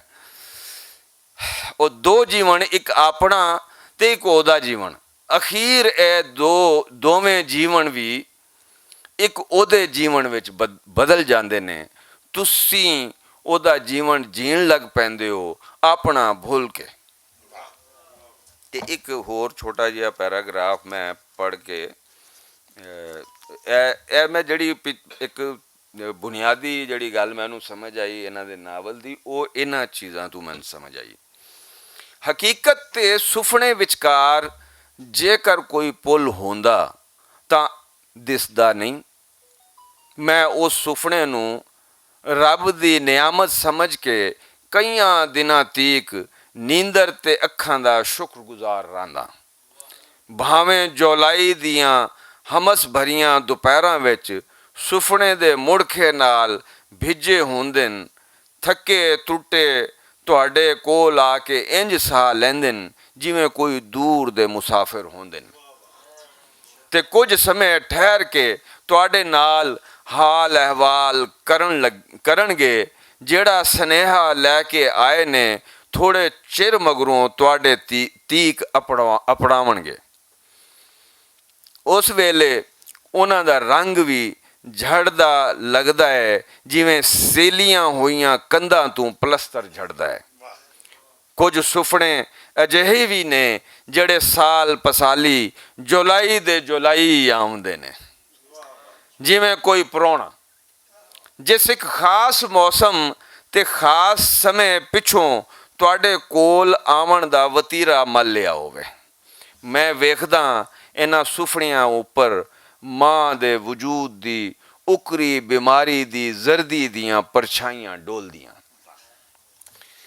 ਤੇ ਇਹ ਮੈਂ ਜਿਹਦੀ ਵਜ੍ਹਾ ਨਾਲ ਇਹ ਨਾਵਲ ਮੈਂ ਪੰਜਾਬੀ ਮੈਂ ਪਹਿਲੇ अर्ज कर दी है कि मैं चूँकि मेरा मुहावरा नहीं है पढ़न मेरे वास्ते औखी है, लेकिन वो पंजाबी सी या वो जुबान सी जिहड़ी मैं पढ़ना शुरू किया तो मैं उस तरह ही ये अंदर डुब गया जिस तरह मैं कोई भी अच्छी आला दर्जे की किताब या नावल पढ़दे हाँ महसूस करदा।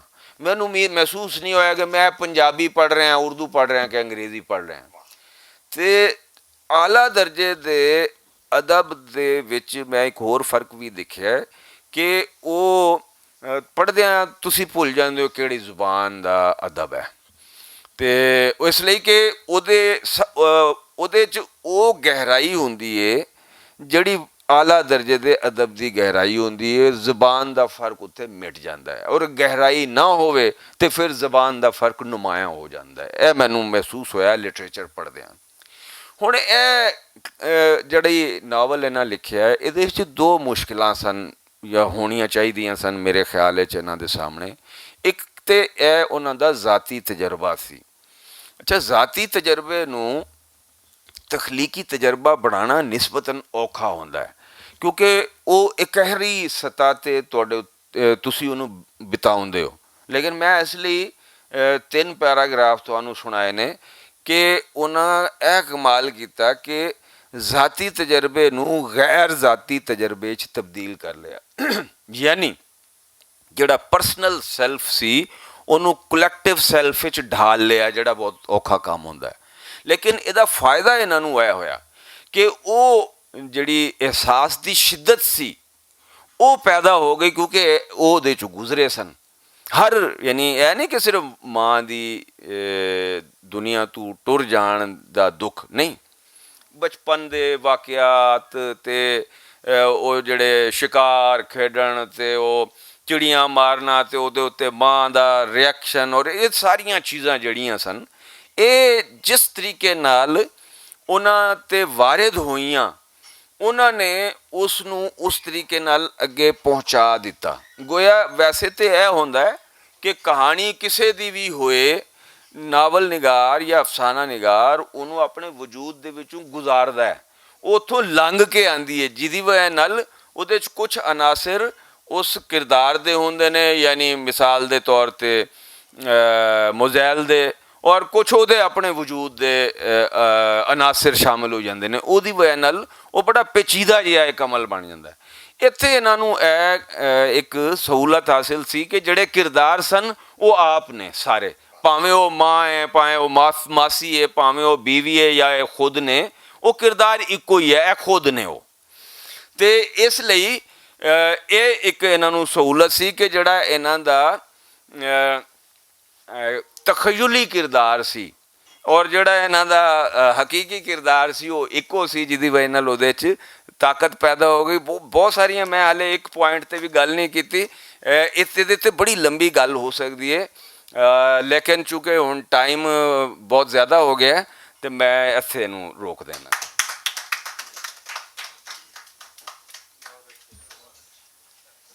बहुत शुक्रिया प्रोफैसर डॉक्टर ज़ियाउल हसन साहब, बड़े खूबसूरत अंदाज नाल उन्होंने नावल का जायज़ा लिया और मैं समझना कि इस तरह ही गल होनी चाहिए कि पढ़ के गल होनी चाहिए। बहुत शुक्रिया डॉक्टर साहब। मैं हुण गुजारिश करांगा कहानी ते नावल की बारे नाल बहुत वड्डा नाम है, पंजाबी अदबी बोर्ड की सैकटरी ने, उन्होंने चूँकि नावल छापिया इस वास्ते वो ये तफसीली गल भी करनगे और ये भी दसणगे क्यों छापिया। सैकटरी पंजाबी अदबी बोर्ड तो साडी भैन प्रवीण मलिक साहब।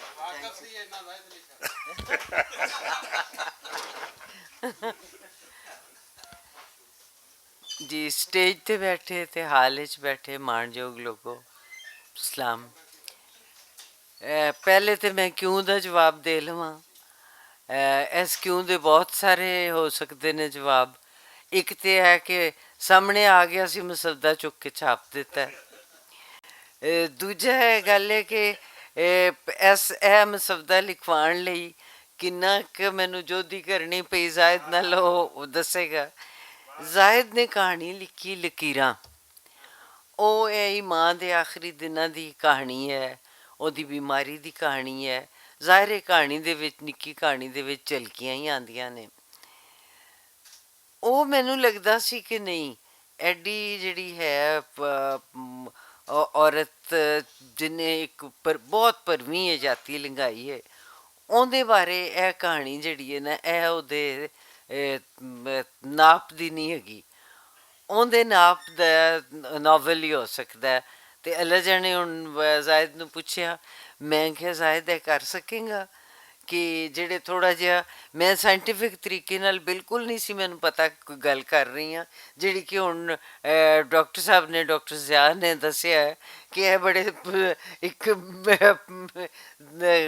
ਜਿਹੜੀ ਜ਼ੁਬਾਨ ਤਖਲੀਕ ਕੀਤੀ ਉਹਨੇ, ਜਿਹੜਾ ਮਾਹੌਲ ਤਖਲੀਕ ਕੀਤਾ ਹੈ, ਇਹ ਹੀ ਮੇਰੀ ਖਾਹਿਸ਼ ਸੀ, ਮੇਰਾ ਇੱਕ ਸੁਪਨਾ ਸੀ ਕਿ ਇੰਝ ਹੋਵੇ ਕਿ ਜ਼ਾਹਿਦ ਇੱਕ ਪੁੱਤਰ ਦੀ ਹਸੀਅਤ ਨਾਲ ਨਹੀਂ, ਇੱਕ ਗੈਰ ਜਾਨਬਦਾਰ ਹਸਤੀ ਵੀ ਹੋਵੇ ਔਰ ਪੁੱਤਰ ਵੀ ਹੋਵੇ। ਔਰ ਇਹ ਕਮਾਲ ਕੀਤਾ ਜ਼ਾਹਿਦ ਹਸਨ ਨੇ ਕਿ ਵੱਡਾ ਲਿਖਾਰੀ ਹੋਣ ਦਾ ਸਬੂਤ ਇੱਥੇ ਉਹਨੇ ਦਿੱਤਾ ਹੈ ਕਿ ਉਹਨੇ ਇਹ ਦੋਵੇਂ ਚੀਜ਼ਾਂ ਬਰਕਰਾਰ ਰੱਖੀਆਂ ਨੇ। ਉਹਨੇ ਬਿਲਕੁਲ ਇਸ ਤਰ੍ਹਾਂ ਜਾਨਬਦਾਰ ਵੀ ਨਹੀਂ ਹੋਇਆ ਕਿ ਬੈਠ ਕੇ ਮਾਂ ਦੇ ਵੈਣ ਵੀ ਨਹੀਂ ਕੀਤੇ ਔਰ ਮਾਂ ਨੂੰ ਭੁੱਲਿਆ ਵੀ ਨਹੀਂ ਕਿੱਥੇ, ਪੂਰੇ ਸਾਰੇ ਉਸ ਵਿੱਚ। ਜਿਵੇਂ ਸਾਈਕਾਲੋਜੀ ਵਾਲੇ ਕਹਿੰਦੇ ਨਾ ਕਿ ਹਰ ਬੰਦੇ ਦਾ ਇੱਕ ਔਰਾ ਹੁੰਦਾ ਹੈ, ਉਹਦੇ ਆਸ ਪਾਸ ਇੱਕ ਹਾਲਾ ਹੁੰਦਾ ਹੈ।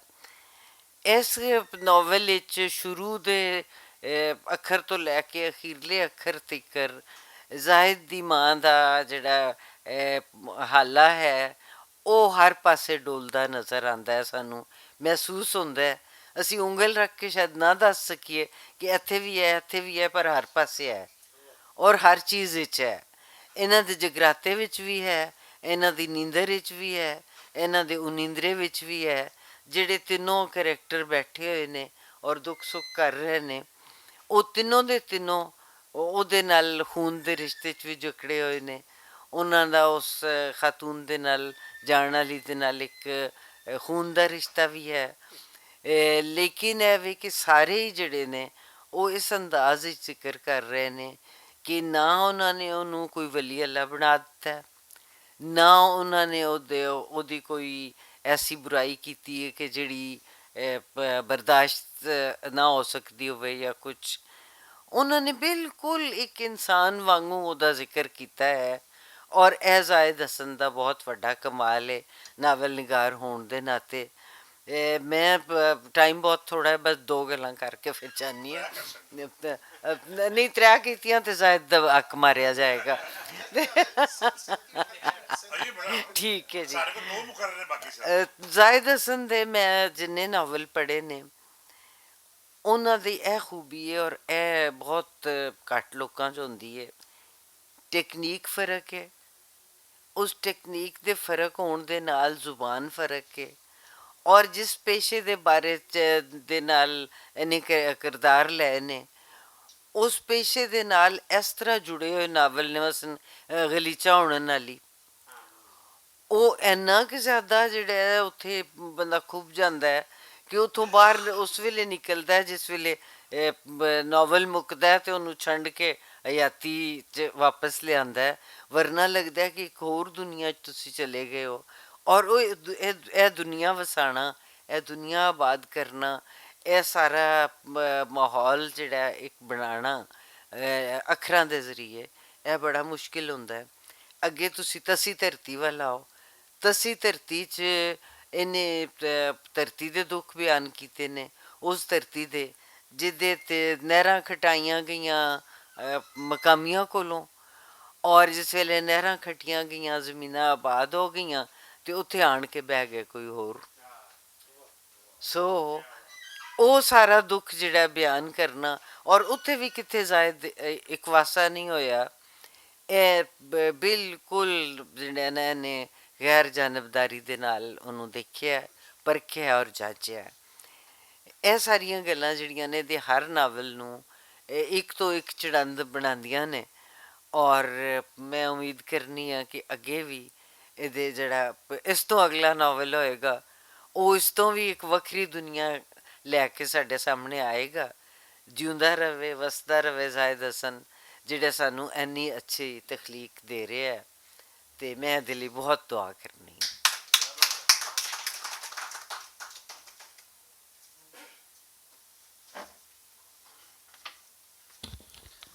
बहुत शुक्रिया।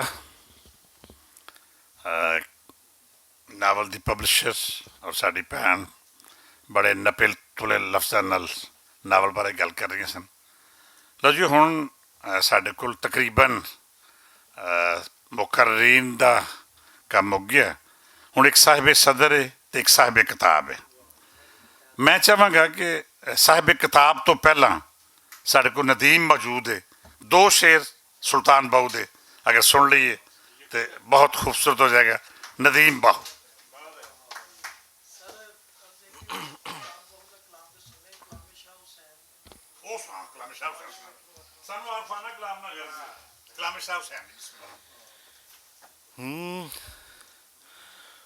مائے نی میں کنوں آکھاں، مائے نی میں کنوں آکھاں، درد وچھوڑے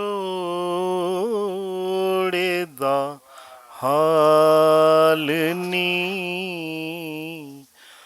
مائے نی میں کنوں آکھاں، تو آ تو میرے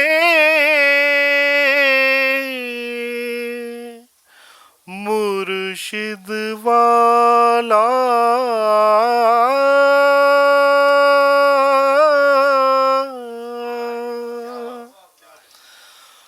تو آ تو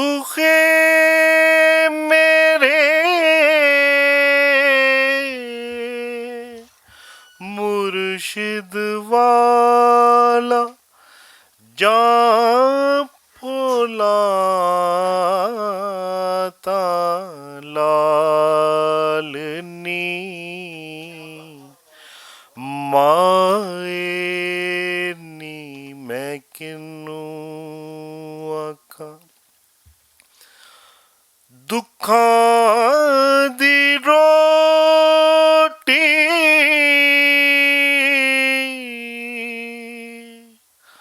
سولاں دا سالن،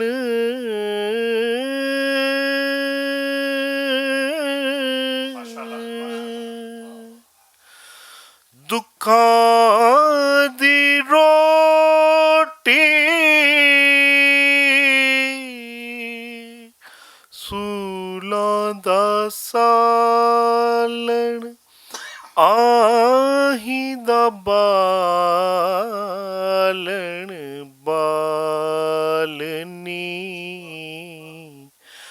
مائے نی میں کنوں آکھاں،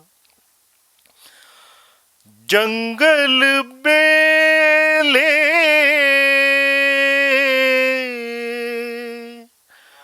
پھراں ڈھونڈے دی،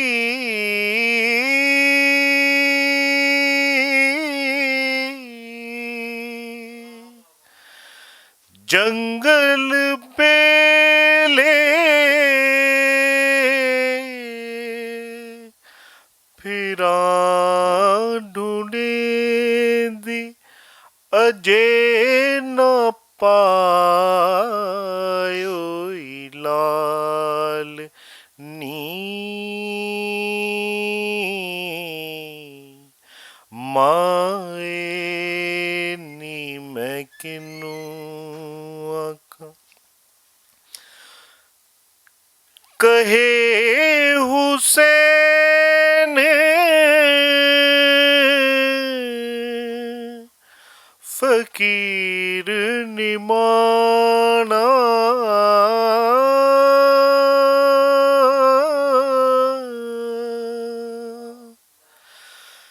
کہے حسین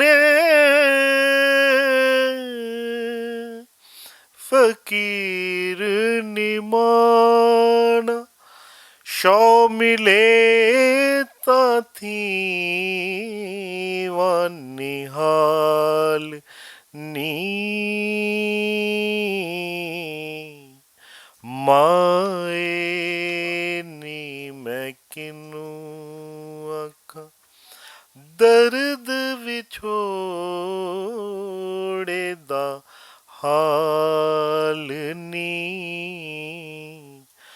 ਮਾਏ ਨੀ ਮੈਂ ਕਿਨੂੰ ਆਖਾਂ।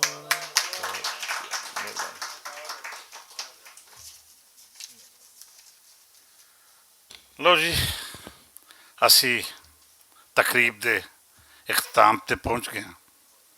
ਇਸ ਖੂਬਸੂਰਤ ਨਾਵਲ ਦੇ ਖਾਲਕ ਔਰ ਮੈਂ ਸਮਝਣਾ ਕਿ ਦੌਰੇ ਹਾਜ਼ਰ ਦਾ ਇੱਕ ਅੱਛਾ ਲਿਖਾਰੀ ਉਸਤਾਦ ਔਰ ਮੁਖਤਲਿਫ ਪੱਖ ਨੇ ਇਹਦੇ ਜਿਹਦੇ ਤੇ ਗੱਲ ਵੀ ਹੋਈ, ਮੇਰੇ ਨਿੱਕੇ ਵੀਰ ਜਨਾਬ ਜ਼ਾਹਿਦ ਹਸਨ ਨੂੰ ਗੁਜ਼ਾਰਿਸ਼ ਕਰਾਂਗਾ, ਮੈਂ ਚਾਹਾਂਗਾ ਕਿ ਇਹਦਾ ਇਸਤਕਬਾਲ ਕੀਤਾ ਜਾਏ। ਔਰ ਬਹੁਤ ਖੂਬਸੂਰਤ ਕੰਮ ਕੀਤਾ ਹੈ। ਅੱਲਾਹ ਤਾਲਾ ਇਹਨੂੰ ਮਜ਼ੀਦ ਹਿੰਮਤ ਦੇਵੇ ਔਰ ਇਸੇ ਤਰ੍ਹਾਂ ਇਹ ਅੱਖਰ ਲੀਕਦਾ ਰਹੇ ਔਰ ਸਾਨੂੰ ਇਸੇ ਤਰ੍ਹਾਂ ਤਕਰੀਬਾਤ ਕਰਨ ਦਾ ਮੌਕਾ ਫਰਾਹਮ ਕਰਦਾ ਰਹੇ। ਜ਼ਾਹਿਦ ਹਸਨ।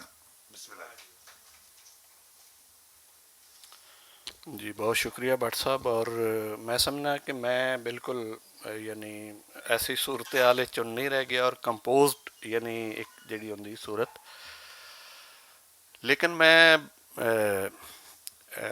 यानी इस तरह ਜ਼ਰੂਰ महसूस किया कि जिमें साढ़े हमेशा होंदा ना घरां दे विच कदी कदी पुराने घरां च होंदा सी कि गर्मियां दियां शामां होणियां या सर्दियां दियां रातां होणियां ਤੇ ਸਾਰੇ ਘਰ ਦੇ ਜੀ ਇਕੱਠੇ ਹੋ ਕੇ ਤੇ ਉਹਨਾਂ ਨੇ ਕਿਸੇ ਇੱਕ ਜੀ ਬਾਰੇ ਗੱਲਬਾਤ ਸ਼ੁਰੂ ਕਰ ਦੇਣੀ।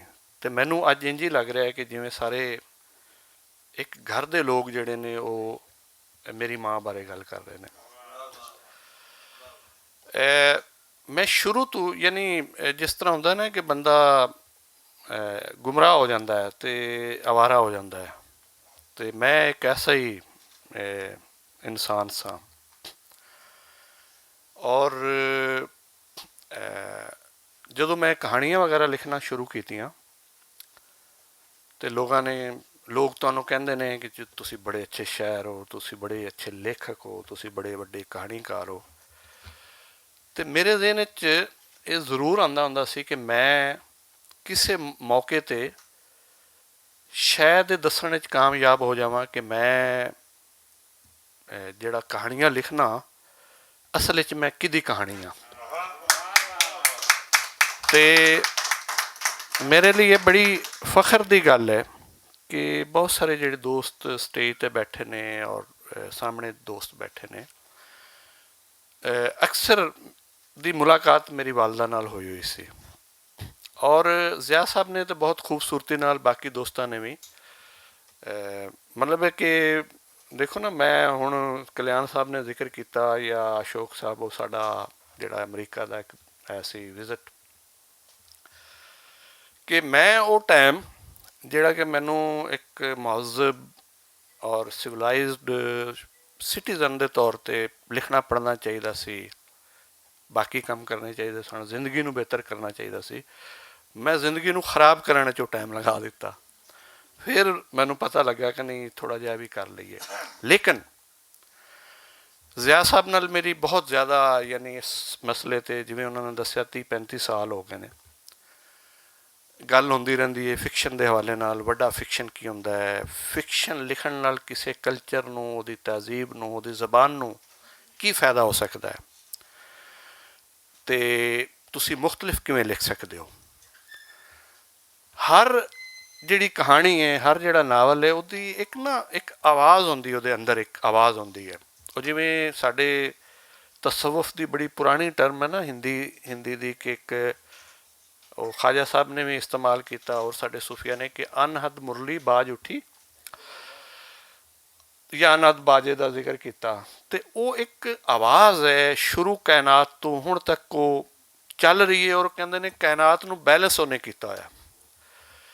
ਅਤੇ ਤੁਸੀਂ ਉਸ ਆਵਾਜ਼ ਦੇ ਮਿਸਦਾਕ ਹੀ ਜਦੋਂ ਕੋਈ ਕਹਾਣੀ ਜਾਂ ਕੋਈ ਚੀਜ਼ ਲਿਖਦੇ ਹੋ ਤਾਂ ਆਪਣੇ ਆਪ ਨੂੰ ਬੈਲੈਂਸ ਰੱਖਣਾ ਪੈਂਦਾ ਹੈ। ਲੇਕਿਨ ਕੁਝ ਕਹਾਣੀਆਂ ਹੁੰਦੀਆਂ ਨੇ ਜਿਹੜੀਆਂ ਤੁਹਾਨੂੰ ਬੈਲੈਂਸ ਨਹੀਂ ਰਹਿਣ ਦਿੰਦੀਆਂ।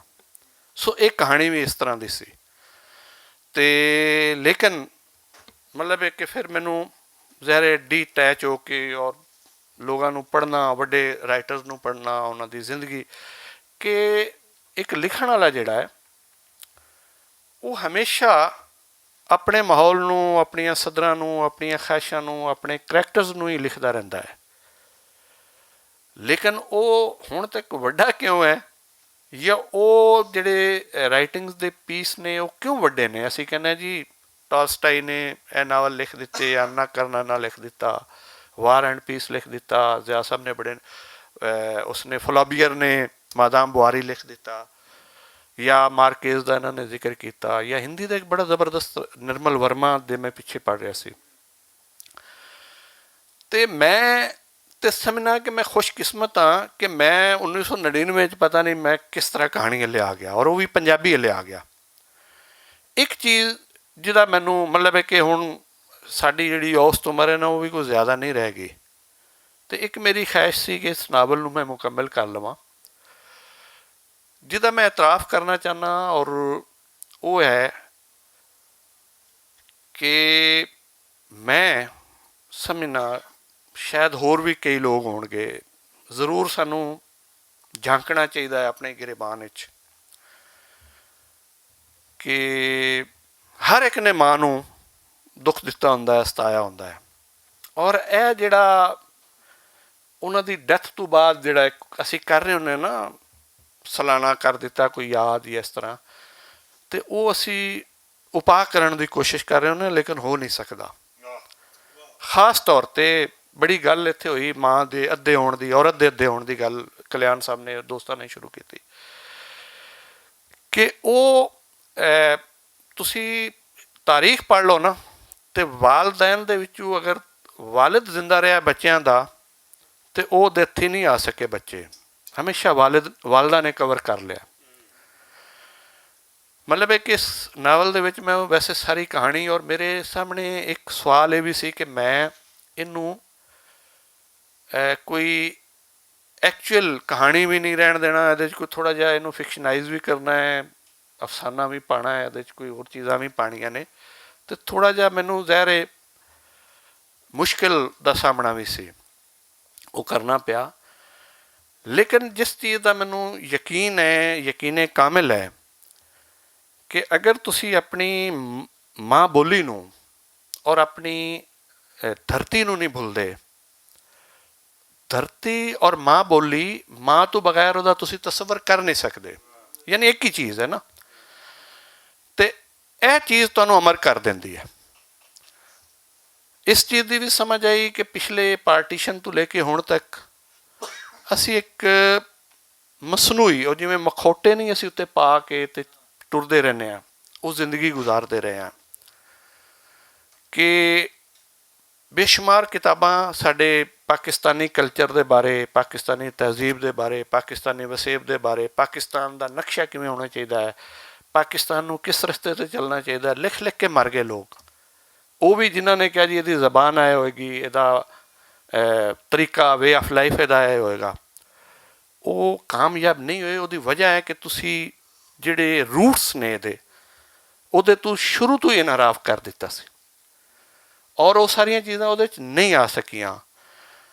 ਲੇਕਿਨ ਇੱਕ ਹੀ ਰਸਤਾ ਹੈ, ਔਰ ਉਹ ਰਸਤਾ ਹੈ ਕਿ ਜਿਹੜੀ ਲੋਕਾਂ ਦੀਆਂ ਜ਼ਬਾਨਾਂ ਨੇ, ਜਿਹੜੇ ਉਹਨਾਂ ਦੇ ਕਲਚਰ ਨੇ, ਜਿਹੜੇ ਉਹਨਾਂ ਦੇ ਵਸੇਬ ਨੇ, ਜਿਹੜਾ ਉਹਨਾਂ ਦਾ ਹੈਰੀਟੇਜ ਹੈ, ਉਸ ਨੂੰ ਉਹਨਾਂ ਨੂੰ ਅਪਣਾਉਣ ਦੀ ਖੁੱਲ੍ਹ ਦਿੱਤੀ ਜਾਵੇ, ਆਜ਼ਾਦੀ ਦਿੱਤੀ ਜਾਵੇ, ਤਾਂ ਹੀ ਤੁਸੀਂ ਇੱਕ ਵੱਡਾ ਕਲਚਰ, ਇੱਕ ਵੱਡਾ ਮੁਲਕ, ਇੱਕ ਵੱਡੀ ਤਹਿਜ਼ੀਬ ਕਾਇਮ ਕਰ ਸਕੋਗੇ।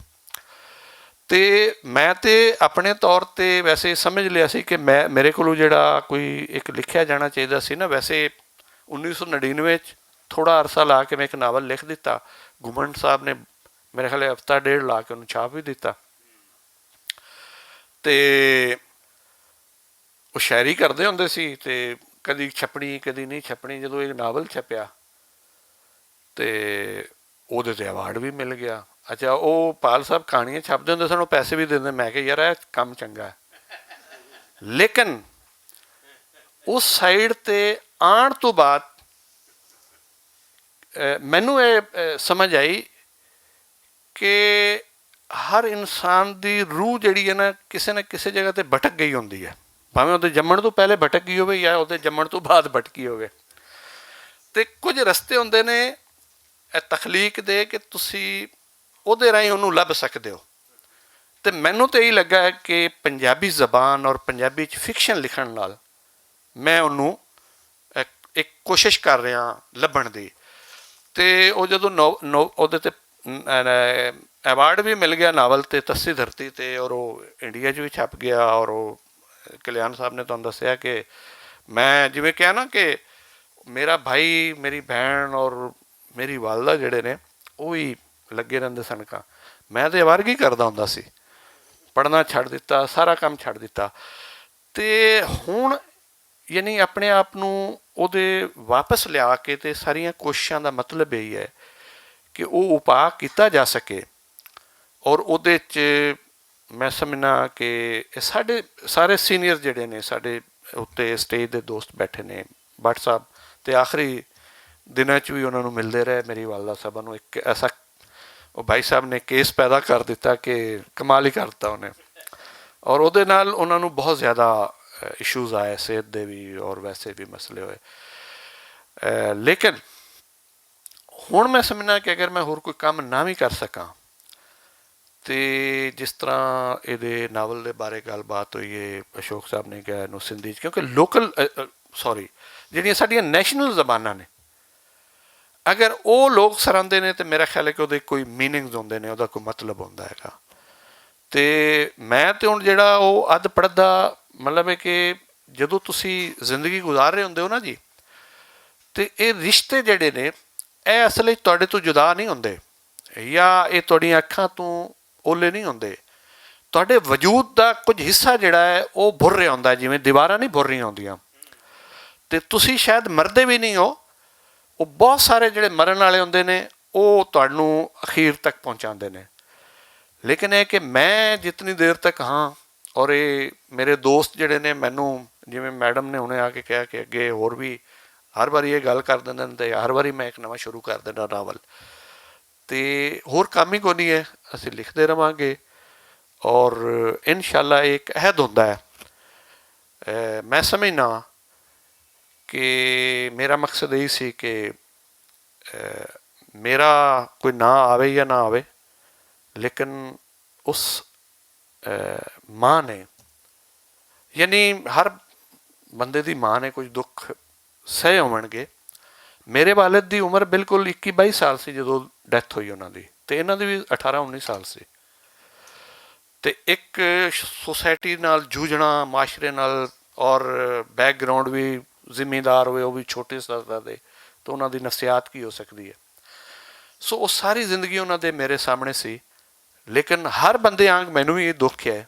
ਤੁਸੀਂ ਆਪਣੇ ਗਿਰਬਾਨ ਵਿੱਚ ਨਜ਼ਰ ਮਾਰੋਗੇ ਤਾਂ ਤੁਹਾਨੂੰ ਪਤਾ ਚੱਲ ਜਾਏਗਾ ਕਿ ਜਦੋਂ ਇਹ ਸਾਰਾ ਕੁਝ ਕਸ਼ਟ ਕੱਟ ਕੇ ਅਤੇ ਵਾਲਦੈਨ ਤੁਹਾਡੇ 'ਚ ਤੁਹਾਨੂੰ ਕੋਈ ਸੁੱਖ ਦਾ ਸਾਹ ਦੇ ਦਿੰਦੇ ਨੇ, ਤਾਂ ਉਹ ਖੁਦ ਨਹੀਂ ਰਹਿ ਜਾਂਦੇ। ਅਤੇ ਇਹ ਹਰ ਬੰਦੇ ਨਾਲ ਹੁੰਦਾ ਹੈ, ਹਰ ਬੰਦੇ ਦੀ ਇੱਕ ਕਹਾਣੀ ਹੈ। ਅਤੇ ਮੇਰੇ ਵੀ ਇਹੀ ਦੁੱਖ ਹੈ ਕਿ ਜਿਸ ਵਕਤ ਸ਼ਾਇਦ ਉਹਨਾਂ ਨੂੰ ਕੋਈ ਥੋੜ੍ਹਾ ਜਿਹਾ ਉਪਾਅ ਹੋ ਸਕਦਾ ਸੀ, ਉਸ ਵਕਤ ਉਹ ਨਹੀਂ ਰਹੇ। ਅਤੇ ਮੈਂ ਭੱਟ ਸਾਹਿਬ ਦਾ, ਬਾਕੀ ਸਭ ਦੋਸਤਾਂ ਦਾ ਬਹੁਤ ਸ਼ੁਕਰਗੁਜ਼ਾਰ ਹਾਂ ਕਿ ਉਹਨਾਂ ਮੇਰੇ ਲਈ ਇੱਕ ਬਹੁਤ ਕੀਮਤੀ ਜਿਹੜੀ ਕਿਤਾਬ ਹੈ ਉਹਦੀ ਤਕਰੀਬ ਰੱਖੀ, ਔਰ ਦੋਸਤਾਂ ਨੇ ਬਹੁਤ ਜ਼ਿਆਦਾ ਉਹਨੂੰ ਸਰਾਇਆ। ਬਹੁਤ ਸ਼ੁਕਰੀਆ ਜੀ, ਬੜੀ ਮਿਹਰਬਾਨੀ।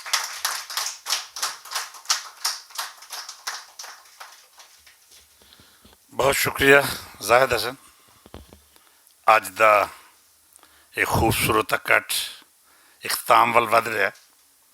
ਇੱਕ ਗੱਲ ਦਾ ਮੈਂ ਜ਼ਿਕਰ ਕਰਨਾ ਭੁੱਲ ਗਿਆ ਸਾਂ ਕਿ ਅੱਜ ਉਸਨੇ ਇਤਫਾਕ ਹੈ ਕਿ ਅਸੀਂ ਜਦੋਂ ਫੰਕਸ਼ਨ ਰੱਖਿਆ ਅਤੇ ਇਹ ਕਿਤਾਬਾਂ ਦਾ ਆਲਮੀ ਦਿਨ ਵੀ ਹੈ। ਅੱਜ ਦਾ ਦਿਨ ਕਿਤਾਬਾਂ ਦਾ ਆਲਮੀ ਦਿਨ ਹੈ, ਔਰ ਅਸੀਂ ਉਸ ਦਿਨ ਜ਼ਾਹਿਦ ਸਾਹਿਬ ਦੀ ਇਸ ਨਾਵਲ ਦੀ ਤਕਰੀਬ ਰੁਨਮਾਈ ਦਾ ਪ੍ਰਬੰਧ ਕੀਤਾ।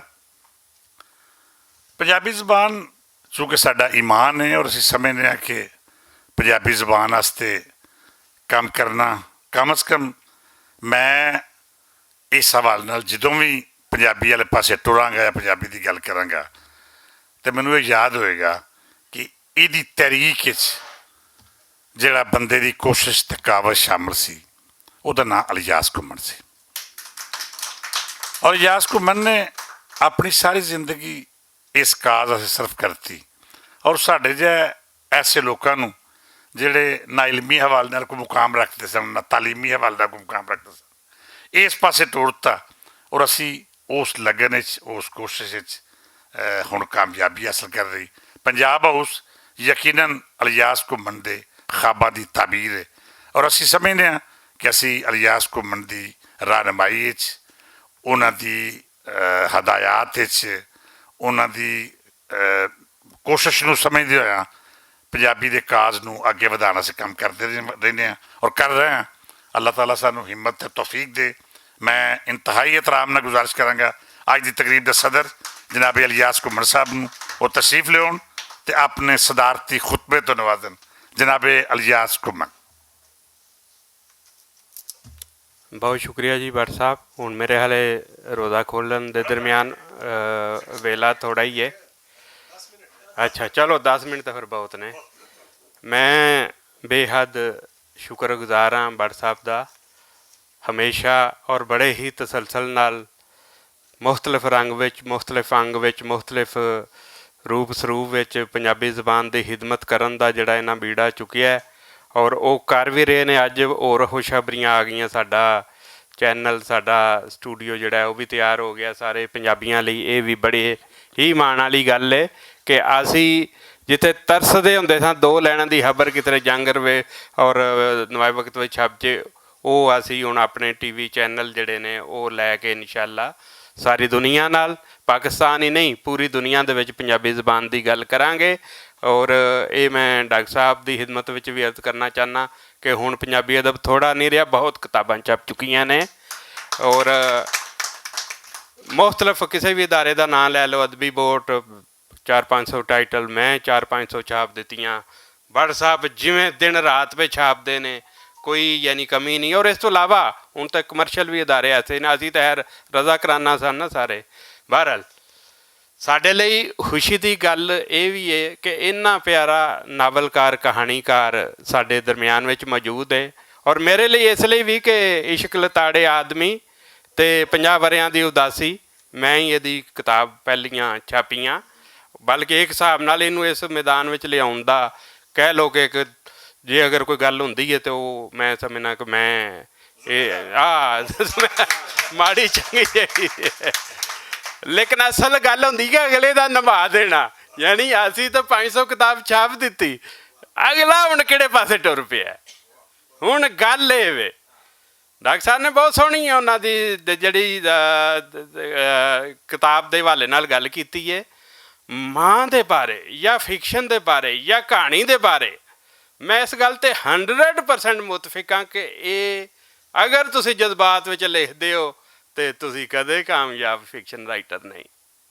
ਤੁਹਾਨੂੰ ਉਹ ਜਜ਼ਬਾਤ ਛੱਡਣੇ ਪੈਂਦੇ ਨੇ। ਹੁਣ ਇਹਨੇ ਕੀ ਕੀਤੀ ਹੈ ਤਕਨੀਕ, ਇਹ ਗੱਲ ਕਰਦਾ ਫਿਰ ਅਗਲੀ ਗੱਲ ਵਿੱਚ ਪਾ ਦਿੰਦਾ। ਇਹਦੀ ਤੁਸੀਂ ਟੈਕਨੀਕ ਅਗਰ ਨਾਵਲ ਲਿਖਣ ਦੀ ਵੇਖੋ ਨਾ ਤਾਂ ਉਹ ਤੁਹਾਨੂੰ ਛੋਹਾਂ ਮੁਖਤਲਿਫ ਦਿੰਦਾ ਪਿਆ। ਅਤੇ ਫਿਰ ਕਈ ਵਾਰੀ 2-2 3-3 ਵਾਰੀ ਉਹੀ ਗੱਲ ਕਰਦਾ, ਲੇਕਿਨ ਹਰ ਵਾਰੀ ਉਹਨੂੰ ਨਵੇਂ ਰੂਪ ਵਿੱਚ ਕਰਦਾ।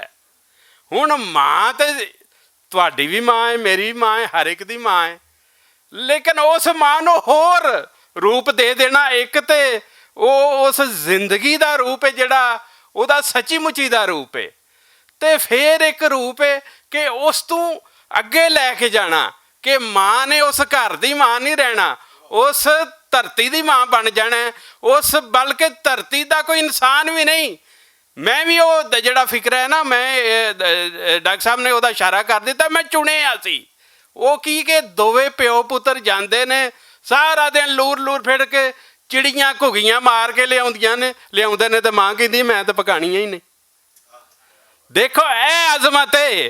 ਹੁਣ ਅਸੀਂ ਇੱਕ ਤਸੱਵਰ ਕਰੀਏ ਕਿ ਅੱਜ ਦੀ ਮਾਡਰਨ ਔਰਤ ਜਿਹੜੀ ਹੈ ਜਾਂ ਆਪਣੀ ਮਰਜ਼ੀ ਨਾਲ ਚੱਲਣ ਵਾਲੀ, ਮੇਰਾ ਵਜੂਦ ਮੇਰੀ ਮਰਜ਼ੀ ਵਾਲਾ, ਯਾਨੀ ਅਸੀਂ ਉਹਦੀ ਵੀ ਹਮਾਇਤ ਕਰਨੇ ਆ, ਲੇਕਿਨ ਇੱਕ ਐਸੀ ਬੀਬੀ ਜਿਹੜੀ ਇਹੋ ਜਿਹੀਆਂ ਗੱਲਾਂ ਰੌਲਿਆਂ ਤੋਂ ਹੈ ਹੀ ਦੂਰ ਹੈ।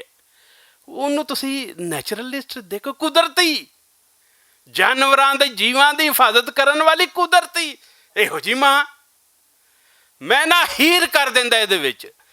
ਅਤੇ ਫਿਰ ਇਹ ਜਿਵੇਂ ਹੋਰ ਕਿਸੇ ਕਰੈਕਟਰ ਦੇ ਯਾਨੀ ਜ਼ਿਕਰ ਕਰਦਾ ਹੈ ਨਾ, ਜਿਵੇਂ ਚਾਚਾ ਯੂਸਫ ਦੀ ਬੀਵੀ ਗੁੱਲਾਂ ਦਾ ਜ਼ਿਕਰ ਕਰਦਾ ਪਿਆ, ਉਹ ਬੱਸ ਵਿੱਚੋਂ ਡਿੱਗ ਪੈਂਦੀ ਏ, ਉਹਦਾ ਮੁੰਡਾ ਬਚ ਜਾਂਦਾ ਹੈ, ਉਹ ਮਰ ਜਾਂਦੀ ਏ, ਲੇਕਿਨ ਉਹਦਾ ਕਰੈਕਟਰ ਸਿਰਫ ਇੱਕ ਲਾਈਨ ਵਿੱਚ ਦੱਸਦਾ, ਤੁਹਾਨੂੰ ਕੋਈ ਵੇਰਵੇ ਬੰਨਣ ਦੀ ਲੋੜ ਹੀ ਨਹੀਂ। ਆਂਦਾ ਉਹ ਜਿਹੜਾ ਮੁੰਡਾ ਸੀ ਨਾ ਉਹਦਾ, ਉਹ ਜਨਾਬ ਵੱਡਾ ਹੁੰਦਾ ਤੇ ਬੜਾ ਮੰਨਿਆ ਪਰਵੰਨਿਆ ਉਹ ਚੱਕਾ ਬਣਦਾ।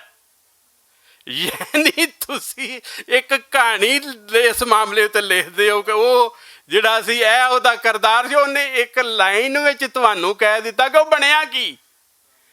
ਫਿਰ ਇਹ ਜਦੋਂ ਕਾਇਨਾਤ ਦੀ ਮਾਂ ਬਣ ਜਾਂਦੀ ਹੈ ਨਾ, ਕਿ ਹਾਂ ਵੈਸੇ ਵੀ ਕੁਦਰਤ ਦੀ ਇਹ ਸਿਫਤ ਹੈ ਨਾ, ਕੁਦਰਤ ਦੀ ਸਿਫਤ ਪੈਦਾ ਕਰਨਾ, ਇਹ ਰੱਬ ਦੇ ਕੰਮ ਨੇ ਪੈਦਾ ਕਰਨ ਵਾਲੀਆਂ ਜਿਹੜੀਆਂ ਨੇ ਉਹ ਮਾਮਲਾਤ, ਤੇ ਇਹ ਅੱਲਾ ਨੇ ਵੀ ਯਾਨੀ ਇਹ ਔਰਤ ਨੂੰ ਦਿੱਤੀਆਂ, ਔਰ ਇਹਦੇ ਵਿੱਚ ਹੀ ਜਿਹੜਾ ਉਹ ਜੰਨਤ ਵੀ ਤੁਹਾਡੇ ਜਿਹੜਾ ਔਰਤ ਦੇ ਪੈਰਾਂ ਦੇ ਥੱਲੇ ਰੱਖ ਦਿੱਤੀ। ਅਸਲ ਮਤਲਬ ਇਸ ਗੱਲ ਦਾ ਇਹ ਵੇ। ਤੇ ਦੂਜਾ ਮੈਂ ਇਹ ਕਹਾਂ ਕਿ ਇਹ ਨਿਰੀ ਮਾਂ ਦੀ ਵੀ ਗੱਲ ਕੋਈ ਨਹੀਂ। ਇਹ ਨਾਵਲ ਅਗਰ ਤੁਸੀਂ ਬੰਨੇ ਭਾਰ ਮੁਸਾਫਰਾਂ ਤੱਕ ਪਹੁੰਚ ਜਾਂਦੇ ਹੋ ਜਾਂ ਵਿੱਚ ਵੀ ਕਈ ਜਗ੍ਹਾ, ਇਹ ਨਾਵਲ ਮਾਂ ਦੇ ਮੁੰਡੇ ਦਾ ਵੀ ਨਾਵਲ ਹੈ। ਯਾਨੀ ਇਹ ਨਾਵਲ ਜਿਹੜਾ ਹੈ ਤੁਸੀਂ ਵੇਖਦੇ ਹੋ ਕਿ ਤੁਹਾਨੂੰ ਹੋਰ ਵੀ ਬਹੁਤ ਸਾਰੇ ਰਾਹ ਪਿਆ ਵਹਾਂਦਾ ਹੈ। ਜਿਵੇਂ ਇੱਕ ਜਗੀਰਦਾਰ ਤੇ ਇੱਕ ਕੰਮੀ ਦਾ ਹੁੰਦਾ ਹੈ ਨਾ ਆਪਸ ਵਿੱਚ ਰਾਬਤਾ, ਇਵੇਂ ਇਹ ਦੱਸਦਾ ਪਿਆ ਕਿ ਇੱਕ ਵੱਡਾ ਕਾਮਰੇਡ ਜਿਹੜਾ ਉਹ ਛੋਟੇ ਕਾਮਰੇਡ ਨੂੰ ਵੀ ਕੰਮੀ ਸਮਝਦਾ। ਦੇਖੋ ਇੰਤਹਾ ਦੇ ਆ ਸੱਚ, ਇਦੋਂ ਵੱਡਾ ਕੀ ਸੱਚ ਹੋਣਾ ਕਿ ਜਿਹੜਾ ਦੁਨੀਆ ਦੇ ਹੱਕ ਹਕੂਕ ਬਰਾਬਰੀ ਸਾਰੇ ਫਲਸਫੇ ਉਹ ਜਨਾਬ ਹੈ ਸਾਮਰਾਜੀ ਤਾਕਤਾਂ ਤੇ ਬੁਰਜਵਾਈ ਤਾਕਤਾਂ ਤੇ ਫਲਾਣਾ ਤੇ ਇਹ ਤੇ ਉਹ ਹੋ ਕੀ ਰਿਹਾ, ਉਹਦੇ ਨਾਲ ਆਪਣੇ ਨਾਲ ਕੀ ਹੁੰਦਾ ਪਿਆ। ਕਿਉਂਕਿ ਇਹਨੂੰ ਅਸੀਂ ਸਟਰਗਲ ਕਰਦੇ ਵੇਖਿਆ, ਇਹਨੂੰ ਅਸੀਂ ਜ਼ਿੰਦਗੀ ਦੀਆਂ ਮਾਰਾਂ ਫਾਂਡੇ ਖਾਂਦੇ ਵੇਖਿਆ, ਇਹਨੂੰ ਜਾਬ ਲੱਭੀ ਕਿਸੇ NGO ਵਿੱਚ ਤੇ ਰੋਜ਼ ਮੇਰੇ ਘਰ ਦੇ ਅੱਗੋਂ ਦੀ ਲੰਘ ਕੇ ਏਡੀ ਦੂਰ ਪੈਦਲ ਜਾ ਰਿਹਾ ਹੁੰਦਾ ਸੀ। ਉਹ ਮੈਂ ਹੈਰਾਨ ਹੋ ਜਾਂਦਾ ਸਾਂ ਇਹਦੇ ਉੱਤੇ ਕਿ ਇਹ ਬੰਦਾ ਉਹ ਅਗਲੀਚੇ ਉਹਨਾਂ ਨਾਲ ਹੀ ਉੱਥੋਂ ਇਹਨੂੰ ਕਿਤਾਬ ਲੱਭ ਗਏ। ਯਾਨੀ ਉੱਥੇ ਵੀ ਇਹਨੇ ਵੇਲਾ ਨਹੀਂ ਵਰਤਾਇਆ ਕੀਤਾ ਕਿ ਕਿਧਰੇ ਗਿਆ ਤੇ ਉਹਦੇ ਤਜਰਬੇ ਦੇਖੋ। ਹੁਣ ਇੱਕ ਲਿਖਾਰੀ ਤੇ ਆਮ ਬੰਦੇ ਦਾ ਫਰਕ ਕੀ ਹੈ। ਇੱਕ ਕਹਿ ਰਿਹਾ ਨਾ ਅਖਬਾਰ ਵਿੱਚ ਖਬਰ ਪੜ੍ਹਦਾ ਉਹ ਜਨਾਬ 4 ਬੱਚਿਆਂ ਦੀ ਮਾਂ ਆਪਣੇ ਖਾਵੰਦ ਨੂੰ ਕਤਲ ਕਰਕੇ ਆਸ਼ਨਾ ਨਾਲ ਫਰਾਰ ਹੋ ਗਈ। ਸਾਰਾ 99.99% ਉਸ ਔਰਤ ਨੂੰ ਗਾਲਾਂ ਕੱਢ ਰਿਹਾ ਹੋਵੇਗਾ, ਔਰ ਇਹ ਖਬਰ ਹਰ ਦੂਜੀ ਅਖਬਾਰ ਵਿੱਚ ਦੂਜੇ ਤੀਜੇ ਦਿਨ ਛਪੀ ਹੁੰਦੀ ਹੈ। ਤੇ ਜਦੋਂ ਉਹ ਗੱਲ ਨੂੰ ਕਹਾਣੀਕਾਰ ਲਿਖਦਾ ਨਾ ਤੇ ਪੜ੍ਹਨ ਵਾਲੇ ਕਹਿੰਦੇ ਨੇ ਉਹ ਤਾਂ ਵਿਚਾਰੀ ਰੋਜ਼ ਮਰਦੀ ਸੀ। ਫਿਰ ਉਹਨੇ ਤੇ ਕੰਮ 15 ਸਾਲ ਬਾਅਦ ਕਿਉਂ ਕੀਤਾ। ਯਾਨੀ ਇਹ ਜਿਹੜਾ ਹੁੰਦਾ ਹੈ ਨਾ ਫਿਕਸ਼ਨ ਰਾਈਟਰ ਦਾ, ਇੱਕ ਸਾਫੀ ਦਾ ਤੇ ਫਿਕਸ਼ਨ ਰਾਈਟਰ ਦਾ ਫਰਕ। ਮੀਆਂ ਸਾਹਿਬ ਗੁੱਸਾ ਨਾ ਕਰ ਜਾਣਾ। ਇੱਕ ਬੰਦੇ ਨੇ ਉਹਨੇ ਆਪਣੀ ਮਾਂ ਦਾ ਜਜ਼ਬਾਤੀ ਜ਼ਿਕਰ ਕਰਦਾ, ਮੇਰੀ ਮਾਂ ਨੇ ਇਹ ਕੀਤਾ, ਮੇਰੀ ਮਾਂ ਨੇ ਮੇਰੇ ਲਈ ਦਿਨ ਰਾਤ ਇੱਕ ਕਰ ਦਿੱਤੇ, ਮੈਂ ਸੁੱਤਾ ਹੁੰਦਾ ਸੀ, ਮੈਂ ਪਿਸ਼ਾਬ ਕਰ ਦੇਣਾ, ਇਹ ਕਰ ਦੇਣਾ, ਸਫਾਈਆਂ, ਜੋ ਇੱਕ ਰੂਟੀਨ ਦੀ ਇਬਾਰਤ ਹੁੰਦੀ ਹੈ। ਤੇ ਇਹਦੀ ਤਹਿਰੀਰ ਉੱਡ ਜਾਣੀ ਸੀ ਉਹਦੇ ਪਿਸ਼ਾਬ ਵਿੱਚ ਹੀ। ਲੇਕਿਨ ਇਹਨੇ ਕੀਤਾ ਕੀ ਹੈ, ਮਾਂ ਨੂੰ ਆਮ ਲਫ਼ਜ਼ਾਂ ਦੇ ਵਿੱਚ ਉਸ ਤਰ੍ਹਾਂ ਨਹੀਂ ਵਡਿਆਇਆ ਪਰ ਵੇਖਣ ਵਾਲੇ ਦੀ ਨਜ਼ਰ ਵਿੱਚ ਵਡਿਆ ਦਿੱਤਾ ਹੈ। ਉਹਨੇ ਜਿਹੜਾ ਦੁੱਖ ਝੱਲ ਲਿਆ, ਉਹਨੇ ਜੋ ਮਾਰਾਂ ਖਾ ਲਈਆਂ ਬੱਚਿਆਂ ਲਈ, ਉਹਨੇ ਬੱਚਿਆਂ ਨੂੰ ਜੇ ਬੇਆਸਰਾ ਨਹੀਂ ਹੋਣ ਦਿੱਤਾ, ਉਹਨੇ ਦੋਵਾਂ ਪੁੱਤਰਾਂ ਧੀ ਦੇ ਜੋ ਵਕਤ ਕਰ ਗਈ। ਫਿਰ ਉਸ ਮਾਹੌਲ ਵਿੱਚ ਮੈਂ ਚੂੰਕਿ ਆਪ ਵੀ ਪੇਂਡੂ ਮਾਹੌਲ ਦਾ ਸਮਝਣਾ, ਇੰਨੀ ਸਾਰੇ ਸ਼ਹਿਰ ਦੇ ਮਾਹੌਲ ਨੂੰ ਬਹੁਤ ਮੁਨਾਫਿਕ ਸਮਝਣੇ, ਮੈਂ ਸਮਝਣਾ ਪਿੰਡ ਦੇ ਵਿੱਚ ਜਿਵੇਂ ਬਿਮਾਰੀਆਂ ਨੇ ਨਾ, ਇੱਕ ਜ਼ਮੀਨ ਦੇ ਇੱਕ ਟੋਟੇ ਦੇ ਉੱਤੇ ਆਪਣੇ ਸਕੇ ਪੁੱਤਰ ਭਰਾ ਚਾਚੇ ਬਾਬੇ ਤਾਏ ਉਸੇ ਵੇਲੇ ਹੀ ਜਨਾਬ ਅੱਖਾਂ ਬਦਲ ਜਾਂਦੀਆਂ ਨੇ। ਜਿਵੇਂ ਕਹਿੰਦਾ ਕਿ ਮੈਂ ਫੁੱਫੀ ਵੀ ਸੀ ਪਰ ਅਸਲ ਵਿੱਚ ਉਹ ਮਾਮੀ ਵੀ ਸੀ, ਉਹ ਖੁਦਕੁਸ਼ੀ ਹੋਈ ਜਾਂ ਕਤਲ ਕੀਤੀ ਗਈ, ਜੋ ਇਹ ਸਮਾਂ ਬਣਦਾ ਉਸ ਦਾ ਉਹ ਸੱਚੀ ਮੁੱਚੀ ਇੰਝ। ਲੇਕਿਨ ਫਰਕ ਕੀ ਹੁੰਦਾ, ਫਰਕ ਹੁੰਦਾ ਲਿਖਣ ਦਾ, ਫਰਕ ਹੁੰਦਾ ਉਹਨੂੰ ਸਾਹਮਣੇ ਕੀ ਤੁਸੀਂ ਉਹਦੀ ਟਰੀਟਮੈਂਟ ਕਰਨ ਲੱਗੇ ਹੋ। ਇਸ ਨਾਵਲ ਵਿੱਚ ਕਿਸੇ ਉਹ ਲੇਲ ਦੀ ਯਾਨੀ ਥੀਮ ਦੀ ਲੋੜ ਨਹੀਂ ਸੀ। ਯਾਨੀ ਅਸੀਂ ਇੱਕ ਮੈਂ ਕਹਾਣੀ ਲਿਖਣਾ ਨਾਵਲ ਲਿਖਣਾ ਨਾ ਤੇ ਮੈਂ ਇੱਕ ਕਈ ਵਾਰੀ ਤਾਂ ਸੋਚਣਾ ਕਿ ਕਿਸਰਾ ਵਾਕਿਆ ਕਿੱਥੋਂ ਮੇਰੇ ਔਰ ਜਾਂ ਕੁਦਰਤ ਵੱਲੋਂ ਕੋਈ ਜ਼ੇਨ ਵਿੱਚ ਆ ਗਈ, ਇਹ ਤੇ ਅੱਗੇ ਹੀ ਸੀ ਇਹਦੇ ਘਰ ਦੇ ਵਿੱਚ। ਇਹ ਇਸ ਲਈ ਔਖਾ ਹੋ ਗਿਆ, ਇਹ ਇਸ ਲਈ ਔਖਾ ਹੋ ਗਿਆ ਕਿ ਇਹਦੇ ਵਿੱਚ ਹੁਣ ਅਗਰ ਫਸ ਵੀ ਜਾਂਦਾ ਤੇ ਫਿਸ ਵੀ ਜਾਂਦਾ ਤੇ ਇਹਨੇ ਸਾਰੀ ਕਹਾਣੀ ਦੀ ਇਸ ਨਾਵਲ ਦੀ ਕਿਤਾਬ ਦੇ ਸਿਰੇ ਚੜ ਜਾਣਾ ਸੀ। ਇਹਨੇ ਬਚਿਆ, ਇਹਨੇ ਉਹਨਾਂ ਮਾਮਲਾਤ ਤੋਂ ਬਚਿਆ। ਔਰ ਮੈਂ ਤੁਹਾਨੂੰ ਇਹ ਵੀ ਦੱਸ ਦਿਆਂ ਕਿ ਫਿਕਸ਼ਨ ਦੀ ਵੀ ਜਿਹੜੀ ਹੈ ਨਾ ਤਾਰੀਫ ਨਵੀਂ ਇਹ ਹੀ ਹੈ ਕਿ ਤੁਸਾਂ ਭਾਜੀ ਇਹ ਨਹੀਂ ਕਹਿਣਾ ਕਿ ਮੇਰੇ ਤੇ ਕੋਈ ਇਲਹਾਮ ਉਤਰ ਆਇਆ ਸੀ, ਮੇਰੇ ਤੇ ਜਨਾਬ ਇਹ ਜੋ ਹੋਇਆ ਮੈਂ ਇਨ ਬਿਨ ਲਿਖ ਦਿੱਤਾ। ਨਹੀਂ, ਤੂੰ ਫਿਰ ਕੁਛ ਵੀ ਨਹੀਂ ਲਿਖਿਆ, ਤੂੰ ਸਾਬਤ ਕਰ ਗਿਆ ਜੇ ਤੂੰ ਇਨ ਬਿਨ ਹੀ ਲਿਖ ਦਿੱਤਾ ਹੈ। ਤੇ ਇਹ ਘੜਨਾ ਪੈਂਦਾ ਹੈ, ਇਹ ਲੱਗੇ ਵੀ ਭਾਵੇਂ ਕਿ ਇਹਨੇ ਘੜੀ ਇਹ ਗੱਲ, ਭਾਵੇਂ ਹੈ ਸੱਚੀ ਮੁੱਚੀ, ਲੇਕਿਨ ਉਹਨੂੰ ਫਿਕਸ਼ਨ ਦਾ ਰੂਪ ਦੇਣਾ ਭਾਜੀ ਬੜਾ ਜ਼ਰੂਰੀ ਜੇ। ਤੇ ਬਹੁਤ ਵਧੀਆ ਜਨਾਬ, ਬਹੁਤ ਹੀ ਆਲਾ। ਜ਼ਾਹਿਰ ਤੇਰੇ ਤੇ ਸਾਨੂੰ ਸਾਰਿਆਂ ਨੂੰ ਬੜੀਆਂ ਉਮੀਦਾਂ ਨੇ। ਇਹ ਤੂੰ ਮੁਖਤਲਫ ਮੀਲ ਪੱਥਰ ਤੈਅ ਪਿਆ ਕਰਨਾ, ਇਹ ਤੇਰੇ ਪੜਾਅ ਪੇ ਲੰਘਦੇ ਨੇ। ਬਹੁਤ ਅੱਛੇ ਤੋਂ ਅੱਛੀ ਤੇਰਾ ਪੈ ਰਿਹਾ, ਅੱਛੀਆਂ ਤਹਿਰੀਰਾਂ ਤੇਰੇ, ਭਾਵੇਂ ਤੇਰਾ ਕਹਾਣੀ ਦਾ ਹੋਵੇ, ਭਾਵੇਂ ਤੇਰਾ ਨਾਵਲ ਦਾ ਹੋਵੇ, ਹਰ ਖੇਤਰ ਹੀ ਤੇਰਾ ਭਰਵਾਂ ਭਰਪੂਰ। ਔਰ ਜਿਹੋ ਜਿਹਾ ਭੱਟ ਸਾਹਿਬ ਜੇ ਹੁਣ ਸਾਡੇ ਔਰ ਸਾਡੀ ਭੈਣ ਪ੍ਰਵੀਨ ਜੇ ਸਾਡੇ ਸਾਥੀ ਨੇ, ਔਰ ਕਲਿਆਣ ਸਾਹਿਬ ਤੇ ਸਾਰੇ ਵੀਰ ਜਿਨ੍ਹਾਂ ਗੱਲਾਂ ਕੀਤੀਆਂ, ਇਹਨਾਂ ਸਾਰਿਆਂ ਜਿਵੇਂ ਅੱਜ ਮੈਂ ਸਮਝਣਾ ਤੇਰੀ ਜਗ੍ਹਾ ਮੇਰਾ ਸਵਾ ਸਿਰ ਹੋਣ ਵੱਧ ਗਿਆ ਕਿ ਇੱਕ ਉਹ ਪਿਆਰਾ ਰਾਈਟਰ ਜਿਹੜਾ ਲੂਰ ਲੂਰ ਫਿਰ ਰਿਹਾ ਸੀ, ਉਹਨੇ ਅੱਜ ਰੂਪ ਕਿਹੜਾ ਇਖਤਿਆਰ ਕੀਤਾ ਹੈ। ਔਰ ਪੰਜਾਬੀ ਦਾ ਇੱਕ ਮੁਹਾਂਦਰਾ ਫਿਕਸ਼ਨ ਰਾਈਟਰ ਬਣ ਗਿਆ। ਤੇ ਬਹੁਤ ਬਹੁਤ ਮੁਬਾਰਕਾਂ ਜੀ ਭੱਟ ਸਾਹਿਬ ਤੁਹਾਨੂੰ ਵੀ, ਤੇ ਇਸ ਬੇਸ਼ੁਮਾਰ ਬਹੁਤ ਹੀ ਆਲਾ ਕਹਾਣੀਕਾਰ ਨਾਵਲਕਾਰ ਨੂੰ ਵੀ ਬਹੁਤ ਸ਼ੁਕਰੀਆ।